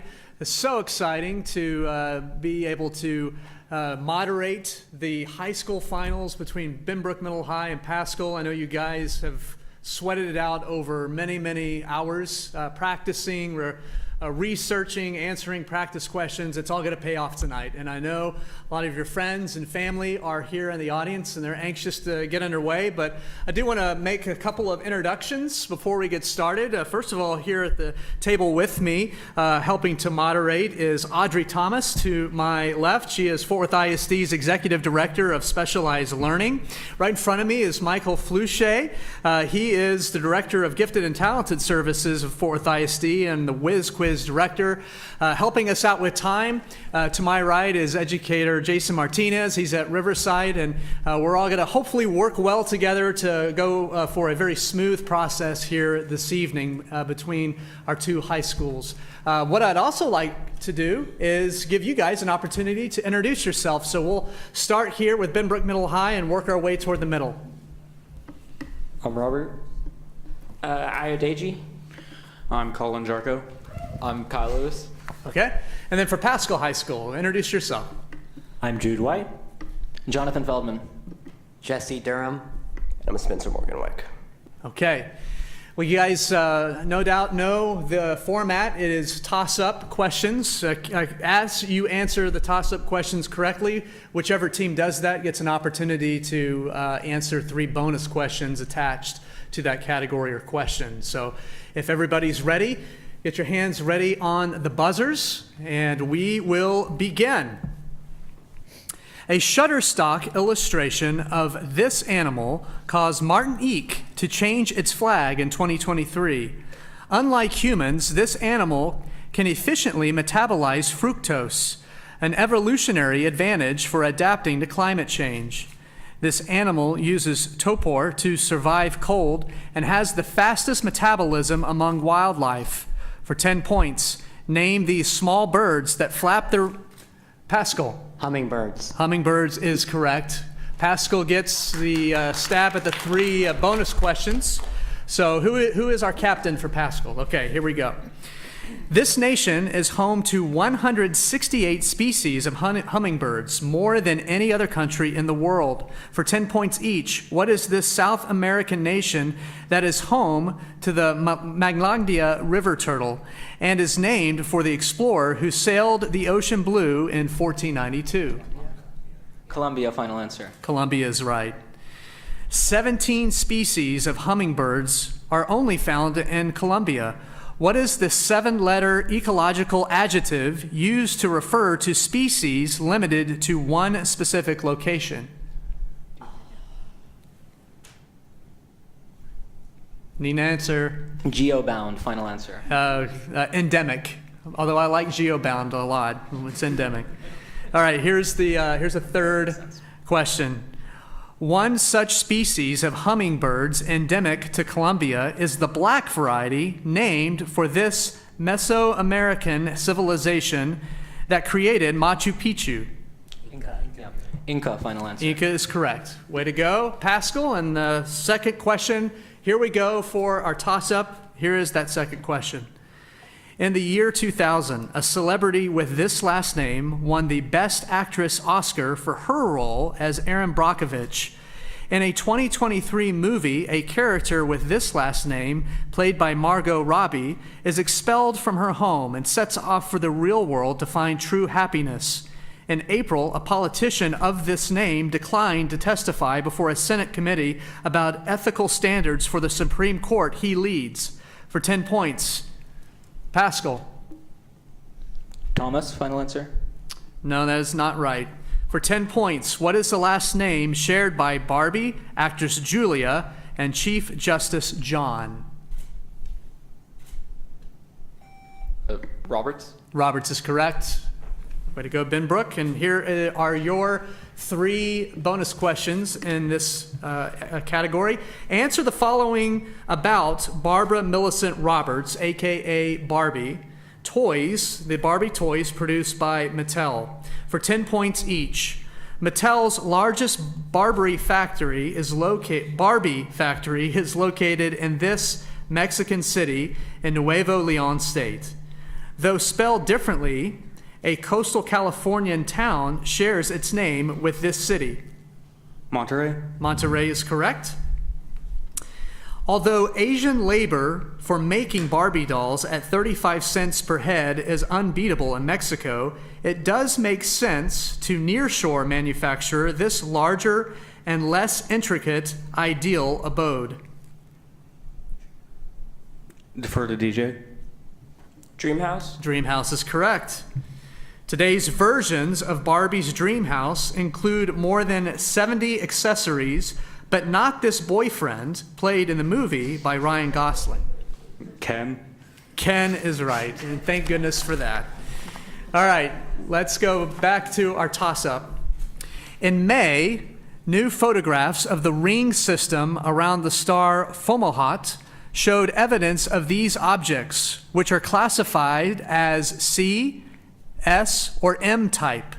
In 1991, the spacecraft Galileo got the first up-close sight of one of these objects on its way to Jupiter. That planet's Lagrange points are home to a group. Pascal. Moon. No. Let me continue. That planet's Lagrange points are home to a group of these objects known as Trojans. The Dawn spacecraft observed examples of these, named Vesta and Circes. For 10 points, name these minor planets found beyond... Dwarf planets? No, we're looking for asteroids. Asteroids. Okay. So we're still on a toss-up. Here it is. The 1985 song, We Are the World, was recorded in response to one of these events in Africa. In a 2019 movie called Mr. Jones, one of these events in Ukraine, called the Holodomor, is discovered. Pascal. Famine? Correct. Famine is right. All right. That one was worth 15 points because you answered a little bit faster. Some of the questions will be able to award 15 points depending on when you buzz in. So the answer was correct. Famines. And so for 10 points each for your bonus, Pascal, answer the following about the famine that led to the song We Are the World. Here it is. Michael Jackson and Lionel Richie helped create the singing group USA for Africa to aid people from this East African nation with its capital of Addis Ababa. Ethiopia, final answer. That's right. The Ethiopian famine was worsened by the policies of this military junta of Mengistu. The junta is most commonly known by this 4-letter Amharic word for committee. Junta. No, it's a Derg or PMAC, the Derg. Right. The Derg's famine affected this region, including the city of Asmara. That was then part of Ethiopia. That nation became landlocked when this region became an independent nation in the 1990s. Eritrea, final answer. Correct. Way to go, Pascal. We're back to our toss-up questions, so both teams get ready. In 2006, This company traded Al Michaels in exchange for the rights to the character Oswald the Lucky Rabbit. In March 2023, this corporation invoked Disney. Pascal. Disney is correct, and that was also worth 15 points. All right, here are your 5 bonus questions in this category. According to an April headline from parody website The Onion, Disney ended its feud with Florida Governor Ron DeSantis by offering him a guest role on this show for 10 points each. What is this show in which Pedro Pascal plays the title bounty hunter Din Djarin? Mandalorian, final answer. Correct. The Mandalorian is a part of the Star Wars franchise, which includes what 2017 film as its 8th episode? The Last Jedi, final answer. That is right, The Last Jedi. All right, the planet Kevvala, home of Bo-Katan Kryze in The Mandalorian, was first mentioned during the 2nd season of this canonical animated Star Wars series released on the Cartoon Network. The Clone Wars, final answer. That's right, the Clone Wars. Congratulations, Pascal. And now we get back to our toss-up questions. In Denali National Park, a glacier with this name moves northwest from Scott Peak. This is also the given title of a tone poem fanfare featured in an Xfinity commercial. That piece is the opening portion of a Richard Strauss composition, also Sprach Zarathustra.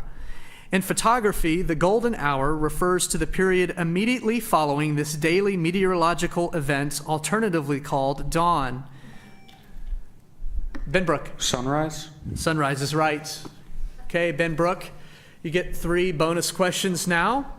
In 2019, young students inspired by the Sunrise Movement confronted this senator. For 10 points each, name this recently deceased California senator confronted by students over her climate change policies. Earlier, this woman served as a San Francisco mayor. Feinstein. Correct, Dianne Feinstein, that's right. Dianne Feinstein did not respond gracefully to the kids' advocacy for this general program for environmentally friendly policies inspired by FDR's flagship program during the Great Depression. The Green New Deal. That's right. In August 2022, the largest ever American investment addressing climate change was inaugurated as part of the Inflation Reduction Act signed into law by this current president. Joe Biden. Correct. Congratulations, Ben Brook, and we're back to our toss-up questions. And here we go. This resident of the Hayworth parsonage was trained as a sharpshooter to defend her family from the Chartists. A 2023 film portrayed this woman, as played by Emma Mackey, as hopelessly enamored with parish clergyman William Waitman. This author's tuberculosis may have inspired her character.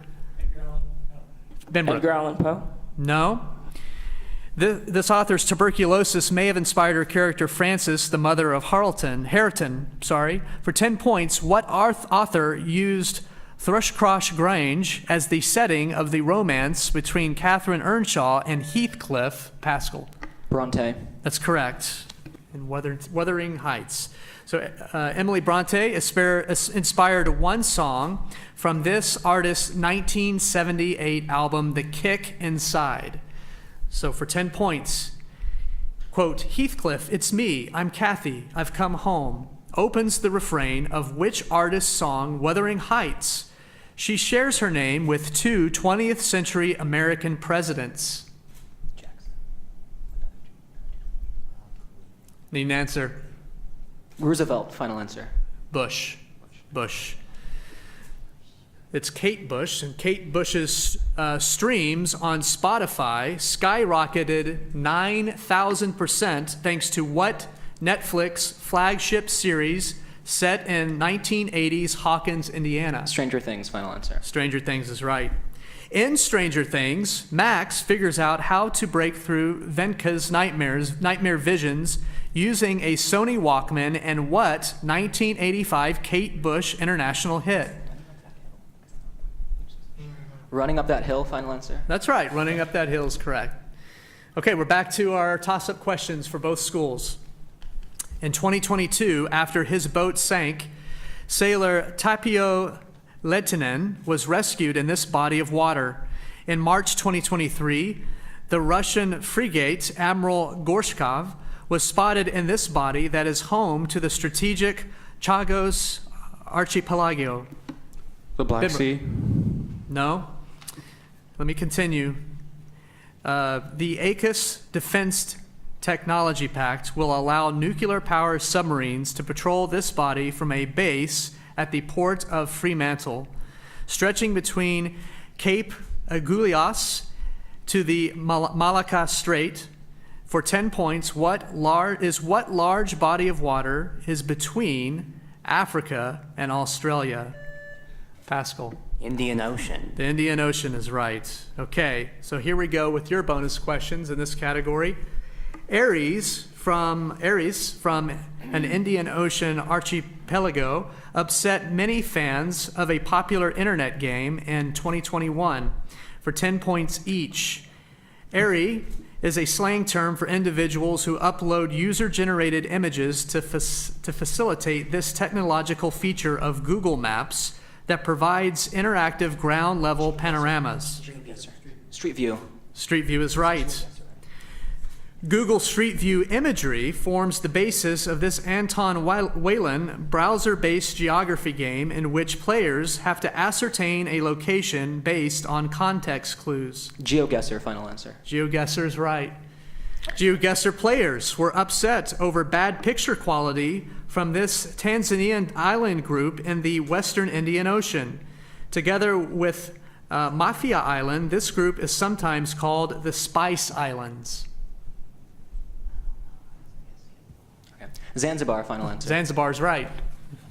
Congrats, Pascal, on that category. Now we're back to our toss-up question for both schools. Controversy arose in January 2023 when Richard Trumka called this commodity a hidden hazard. In September 2022, a seismic event was detected near the Nord Stream pipeline used for this resource. Bembra. Oil? No. Let me continue. That year, imports of this commodity were cut 67% by the EU in response to events in Ukraine. Odorizers such as Pascal. Natural gas. Natural gas is correct. So we'll continue with Pascal with our bonus questions. These for 10 points each. Answer the following about an American controversy over natural gas.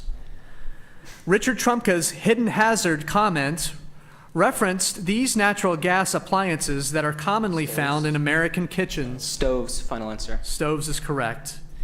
Kitchen stoves burning of natural gas leads to the production of this gas that is also found in car exhaust. Modern homes also often have detectors to warn of high levels of this poisonous gas. Carbon monoxide, final answer. Carbon monoxide is correct. Excess natural gas is disposed of industrially at the top of chimney-like stacks with this wasteful process.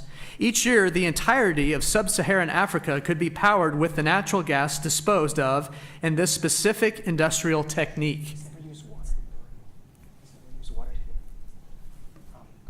Condensation, final answer. Flaring. Flaring is the answer.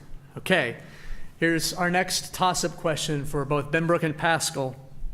In late 2022, one politician wore a dinosaur suit to protest against this man's so-called Jurassic Plan to eliminate this country's electoral commission. In 1994, this politician appeared on TV drenched in blood after a protest against petroleum company Pemex. Since he is term limited, this man is supporting Claudia Sheinbaum as his replacement. For 10 points, name this populist president of Mexico. Pascal. Say it again. No, that is not right.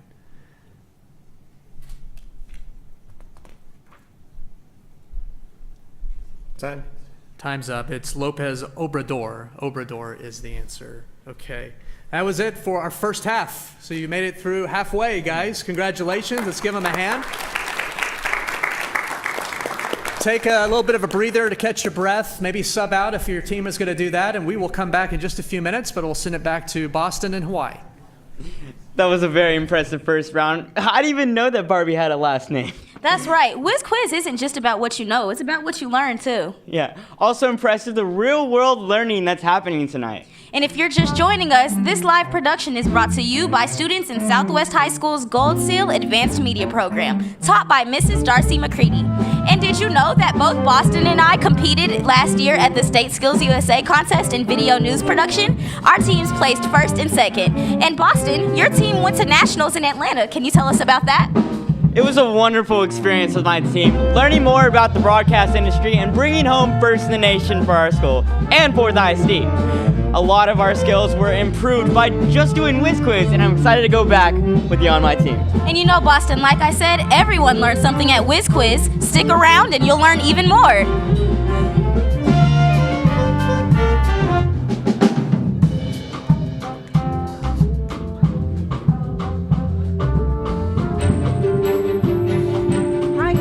Exciting class today. I teach at TCC in the capacity as a dual credit instructor for Fort Worth ISD. I'm excited because I get to go to Miss Blythe's class. There's actually a design process. She's really fun and she's engaging. Mostly what you're doing is gearing them up to be creative thinkers. I really wanted to learn about what college is like, and she's done that. She has taught me a lot. Sometimes in the middle of the plan, if something's not working, then you have to change it so it will work, adjusting on the fly. What kids want is what adults want. They want to be treated fairly, they want you to be kind, and they want you to listen. Yes. She guides you through, she gives you advice. We do spend a lot of time building those relationships, and all I can say is you have to be consistent. She wants us to make something out of our future. I do love teaching. I'm just kidding, I do it for the money. I'm just kidding, I love teaching.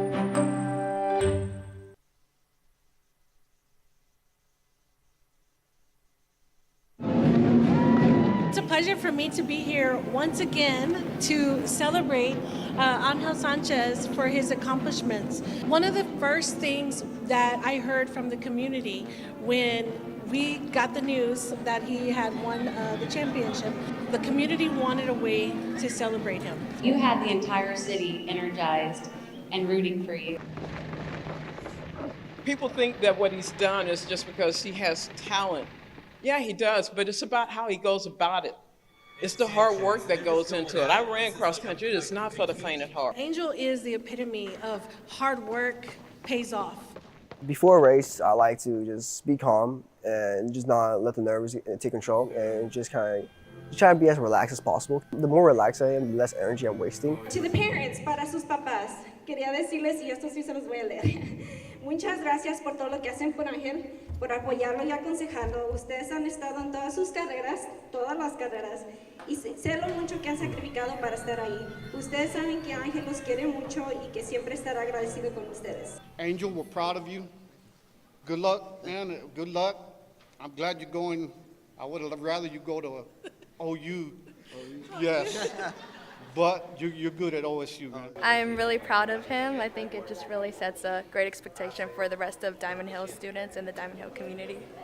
And I want to let you know the Fort Worth ISD community is very proud of you.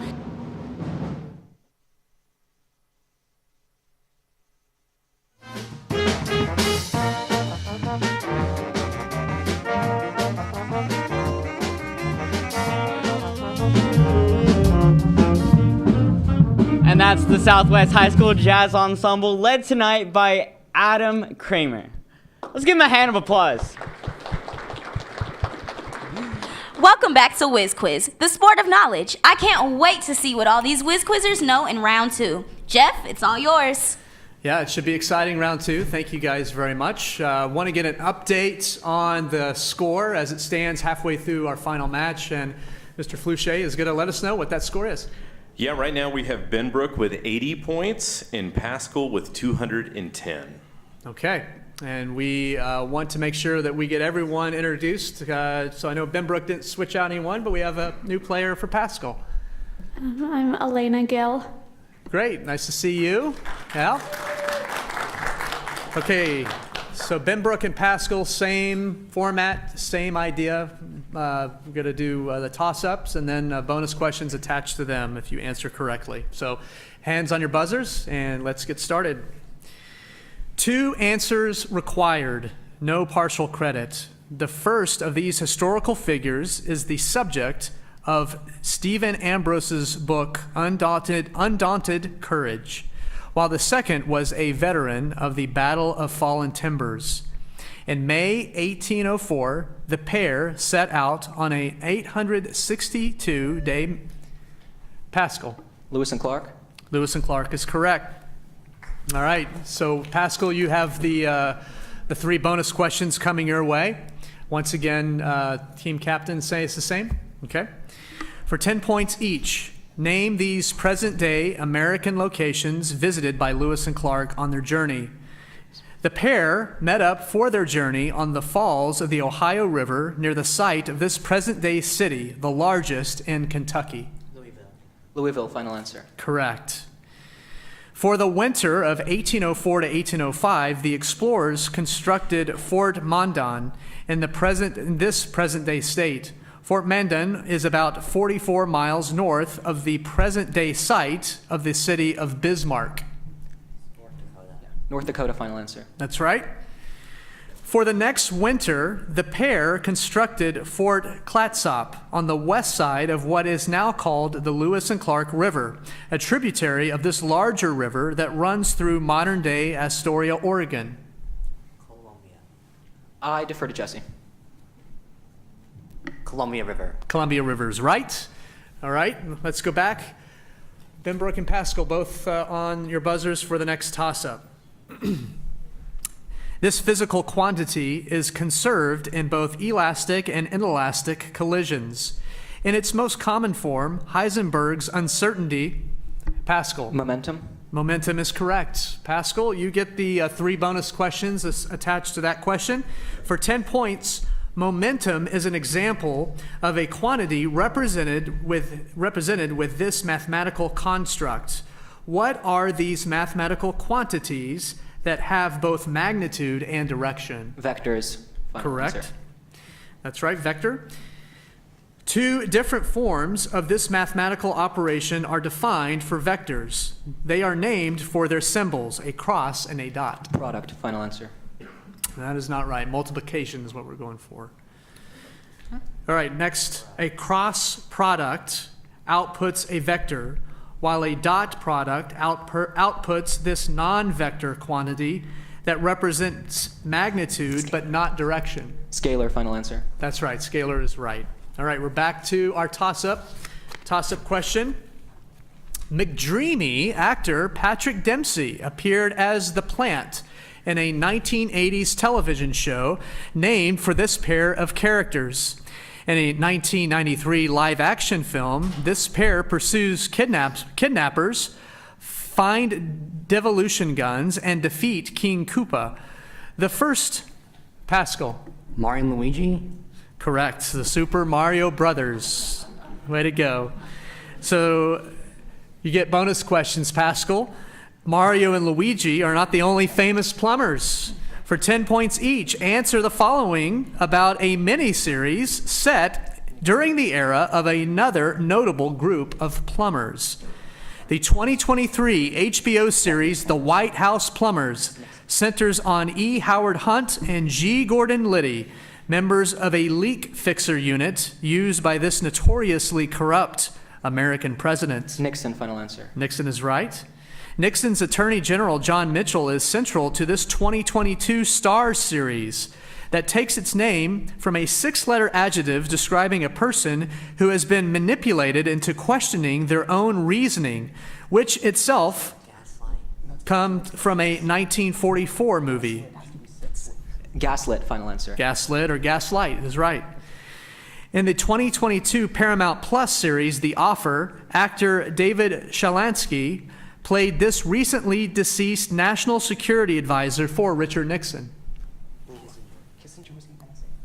Kissinger, final answer. Kissinger is correct. So we're through that category, Pascal. We're back to our buzzers for the next toss-up. And here we go. North America's busiest international border crossing connects this Michael Duggan-led city to its southern neighbor via the Ambassador Bridge. A high-rise hotel now sits on the site. Oh, I'm sorry, I didn't hear it. Pascal? Detroit. Detroit is correct, and you get 15 points for that. That is correct, Detroit.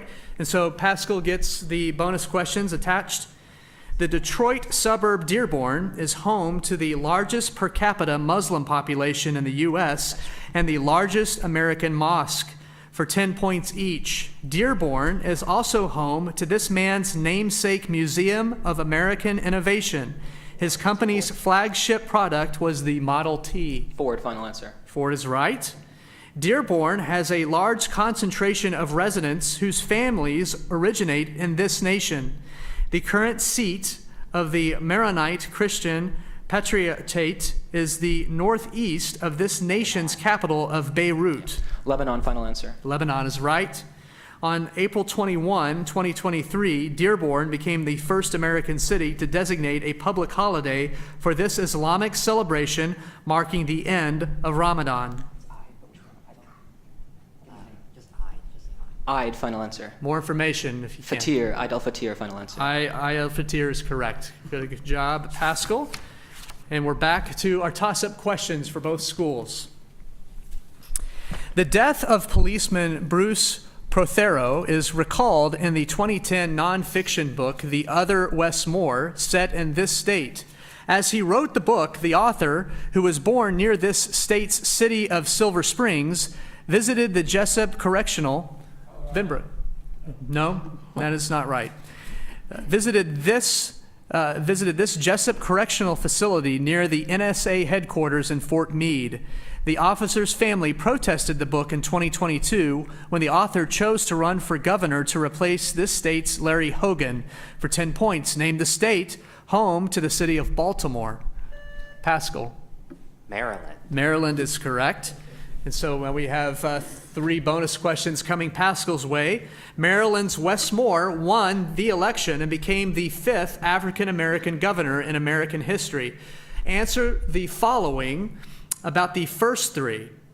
In 2008, David Paterson replaced Elliot Spitzer, who resigned as governor of this state.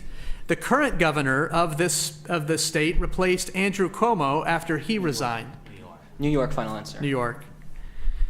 The first African-American governor since Reconstruction was Douglas Wilder, who served from 2005 to 2009 in this state. Wilder served his term in a city that was the second Confederate capital. Virginia? You need the capital. Oh, Richmond, final answer. No, we were looking for the state. It is Virginia. Virginia. All right, here's your third question. Before Reconstruction, the only African-American governor was PBS Pinchback, who served in 1872 and 1873 as the interim leader in this former Confederate state. This state's western border is mostly along the Sabine River. Louisiana. Louisiana, final answer. Correct, Louisiana. All right, and Deval Patrick of Massachusetts was the 4th African-American governor. Okay, here we go with our next toss-up question for both schools.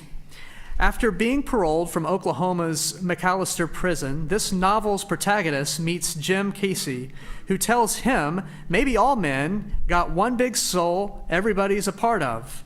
The protagonist returns home to find that a climate disaster has destroyed his family's crops. Hungry and homeless, they must trek west in search of prosperity in California. Pascal. Grapes of Wrath? Grapes of Wrath is correct. All right, we got bonus questions for Pascal. Some consider The Grapes of Wrath a progenitor to the genre of climate fiction. For 10 points each, answer the following about authors who wrote about climate change. In the 2013 novel, The Year of the Flood, this author imagines a world in which corporate greed has caused a global pandemic. That work is a sequel to her earlier novel, Oryx and Crake. Copeland, final answer. No, we're looking for Margaret Atwood. In 2017, Margaret Atwood was the featured guest on a cruise that sailed to this location, first reached by Robert Peary in 1909? Antarctica, final answer? No, other end of the globe, North Pole. North Pole. All right. In the novel The Purchase of the North Pole, this French author imagines climate change due to the tilting of Earth's axis. It is his third work to feature the Baltimore Gun Club, which first appeared in From the Earth to the Moon. Boucher, final answer. Jules Verne. Jules Verne is the answer to that one. Okay, that was hard. Let's go to our toss-up question, our next one for both schools. Professor Karen Wetterhahn died as a result of an accident involving the failure of one type of this product. The implementation of universal precautions in 1987 led to a drastic increase in demand for these products, which are made with a resource native to Brazil. Formerly sold in a powdered variety, protection against certain microorganisms is now available with a purple nitrile type. For 10 points, name this form of PPE made from latex that is used to protect one's hands. Pascal. Gloves. Gloves is correct. Rubber gloves. And so Pascal gets the bonus questions for this one. For 10 points each, answer the following about the supply chain for rubber gloves. This nation is the world's leading producer of rubber gloves. This nation farms rubber on plantations in Sabah and Sarawak and Borneo, an island that it shares with Indonesia and Brunei. Malaysia, final answer. Correct. Malaysia's production of gloves is limited by its reduced ability to import labor from this nation's bordered only by India and Myanmar. Bangladesh, final answer. Bangladesh is right. In September 2022, labor abuse claims arising from its Malaysian factory were settled by one American maker of this rubber product. This product is produced by Goodyear and Toyo. Tires, final answer. Correct. All right, Pascal, and now we're back to our toss-up questions for both schools. Here we go. In December 2022, this author of the memoir, In My Skin, urged their Instagram followers to advocate for former Marine Paul Whelan. About 10 months earlier, this former player for UMMC Yekaterinburg was detained in Sheremetyevo Airport. Currently, this athlete is a teammate of Diana Taurasi with the Pascal. Griner. Yes, Brittany Griner is correct. So the following bonus questions concerning Brittany Griner. Here we go with the first one. Griner attended college at this private Baptist university where her team won the NCAA Women's Basketball Championship in 2012.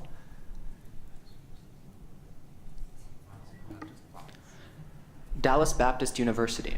No, Baylor University. All right. Griner's coach at Baylor was this former Louisiana Tech point guard who has coached 4 NCAA Women's Basketball Championship teams. James Ball. Shockingly not correct. It's Kim Mulkey, but nice try. Kim Mulkey won 3 titles at Baylor before moving to this SEC university. In 2023, in only her second year in the purple and gold, she led this team to its first women's basketball championship. Georgia.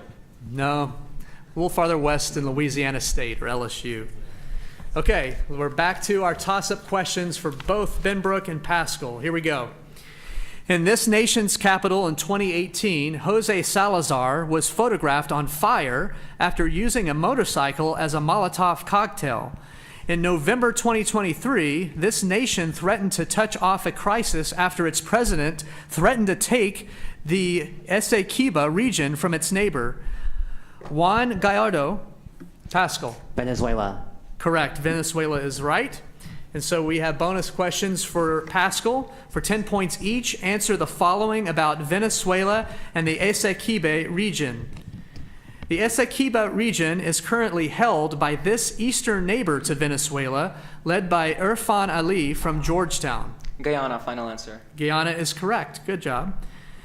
The Essequiba region was part of Venezuela when it first gained independence in 1811 under the leadership of this native son and liberator. Simón Bolívar. Correct. One primary motivation for the interest in the Essequiba territory is the presence of this commodity that accounts for approximately 95% of Venezuela's economy. Oil, final answer. Oil is right. Okay. All right. Hands on the buzzers. We're ready to go for the next toss-up question. After learning nearly 80% of this app's users were males, co-founder Emmett Shear implemented a creative section to address its gender disparity. Along with YouTube, this service is enhanced with the BTTV Chrome extension. In 2020, during an esports event, one prominent user of this app was suspended for Pascal. Twitch. Twitch is correct. All right, Pascal, here we go with 3 bonus questions for you. Answer the following about the acclaimed dancer Stephen Twitch Boss. For the final 2 years of its run, Boss was the executive producer of this daytime talk show whose host frequently danced with her audience. Sure. Ellen, final answer. You got it right. Ellen is. You're usually at school not watching Ellen, but that's right. In addition to serving as executive producer on Ellen, Boss served in this role in front of the camera. Other notable practitioners of this role include Tystro and Calvin Harris.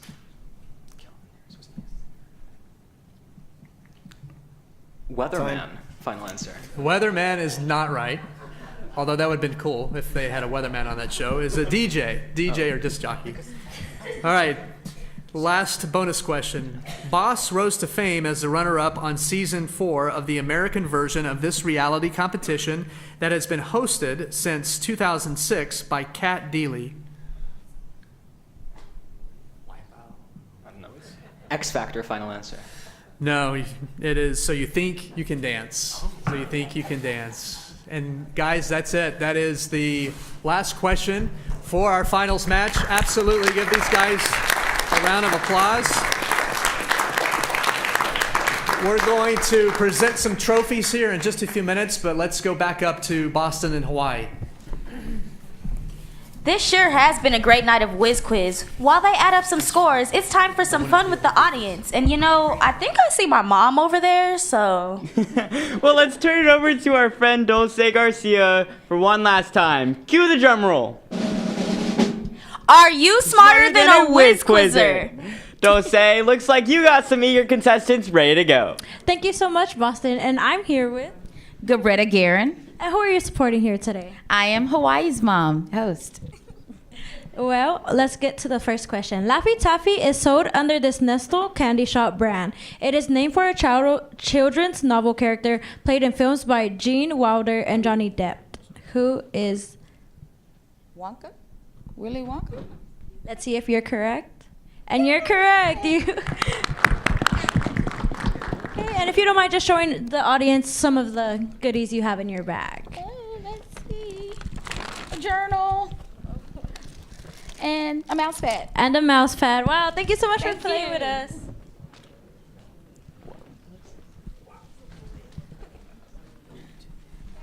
And now we have our second contestant. What's your name? Amy. And who are you here supporting today? Benbrook. Good luck to Benbrook. Lizzo attended the University of Houston where she studied music and focused on this woodwind instrument. Flute. Let's see if you're correct. And you're correct.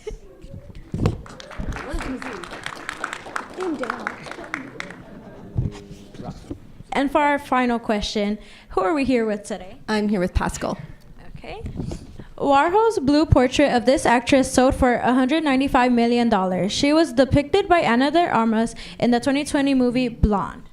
I don't know, Marilyn Monroe? Let's see if you're correct. And you're correct.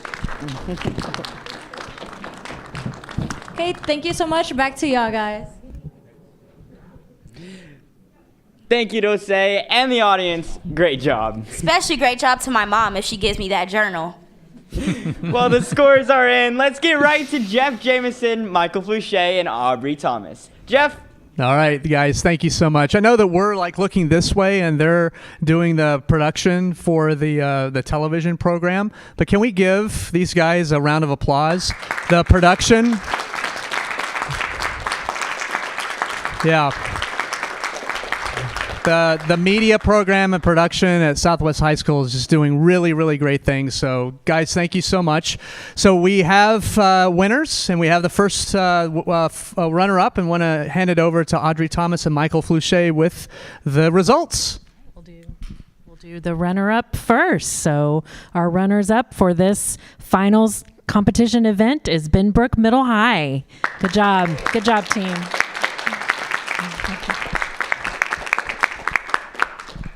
All right, and our champion scoring over 500 points, Paschal High School. Way to go. Do you mind if I just say a big thank you as director of being able to do this within Whiz Quiz? I'm just so thankful for all the people behind the scenes, not just tonight, but can I have a big just shout out to all of our Whiz Quiz coaches that put in a lot of hours.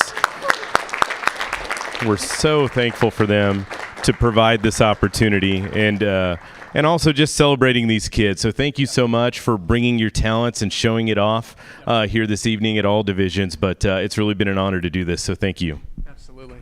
Yeah. Has been such a fun afternoon and evening. Thank you, all the family and friends, for your support. And we'll be here next year, hopefully, right? And let's go back up to Boston, Hawaii. Well, congratulations to the new 2023 champions, the Paschal Panthers.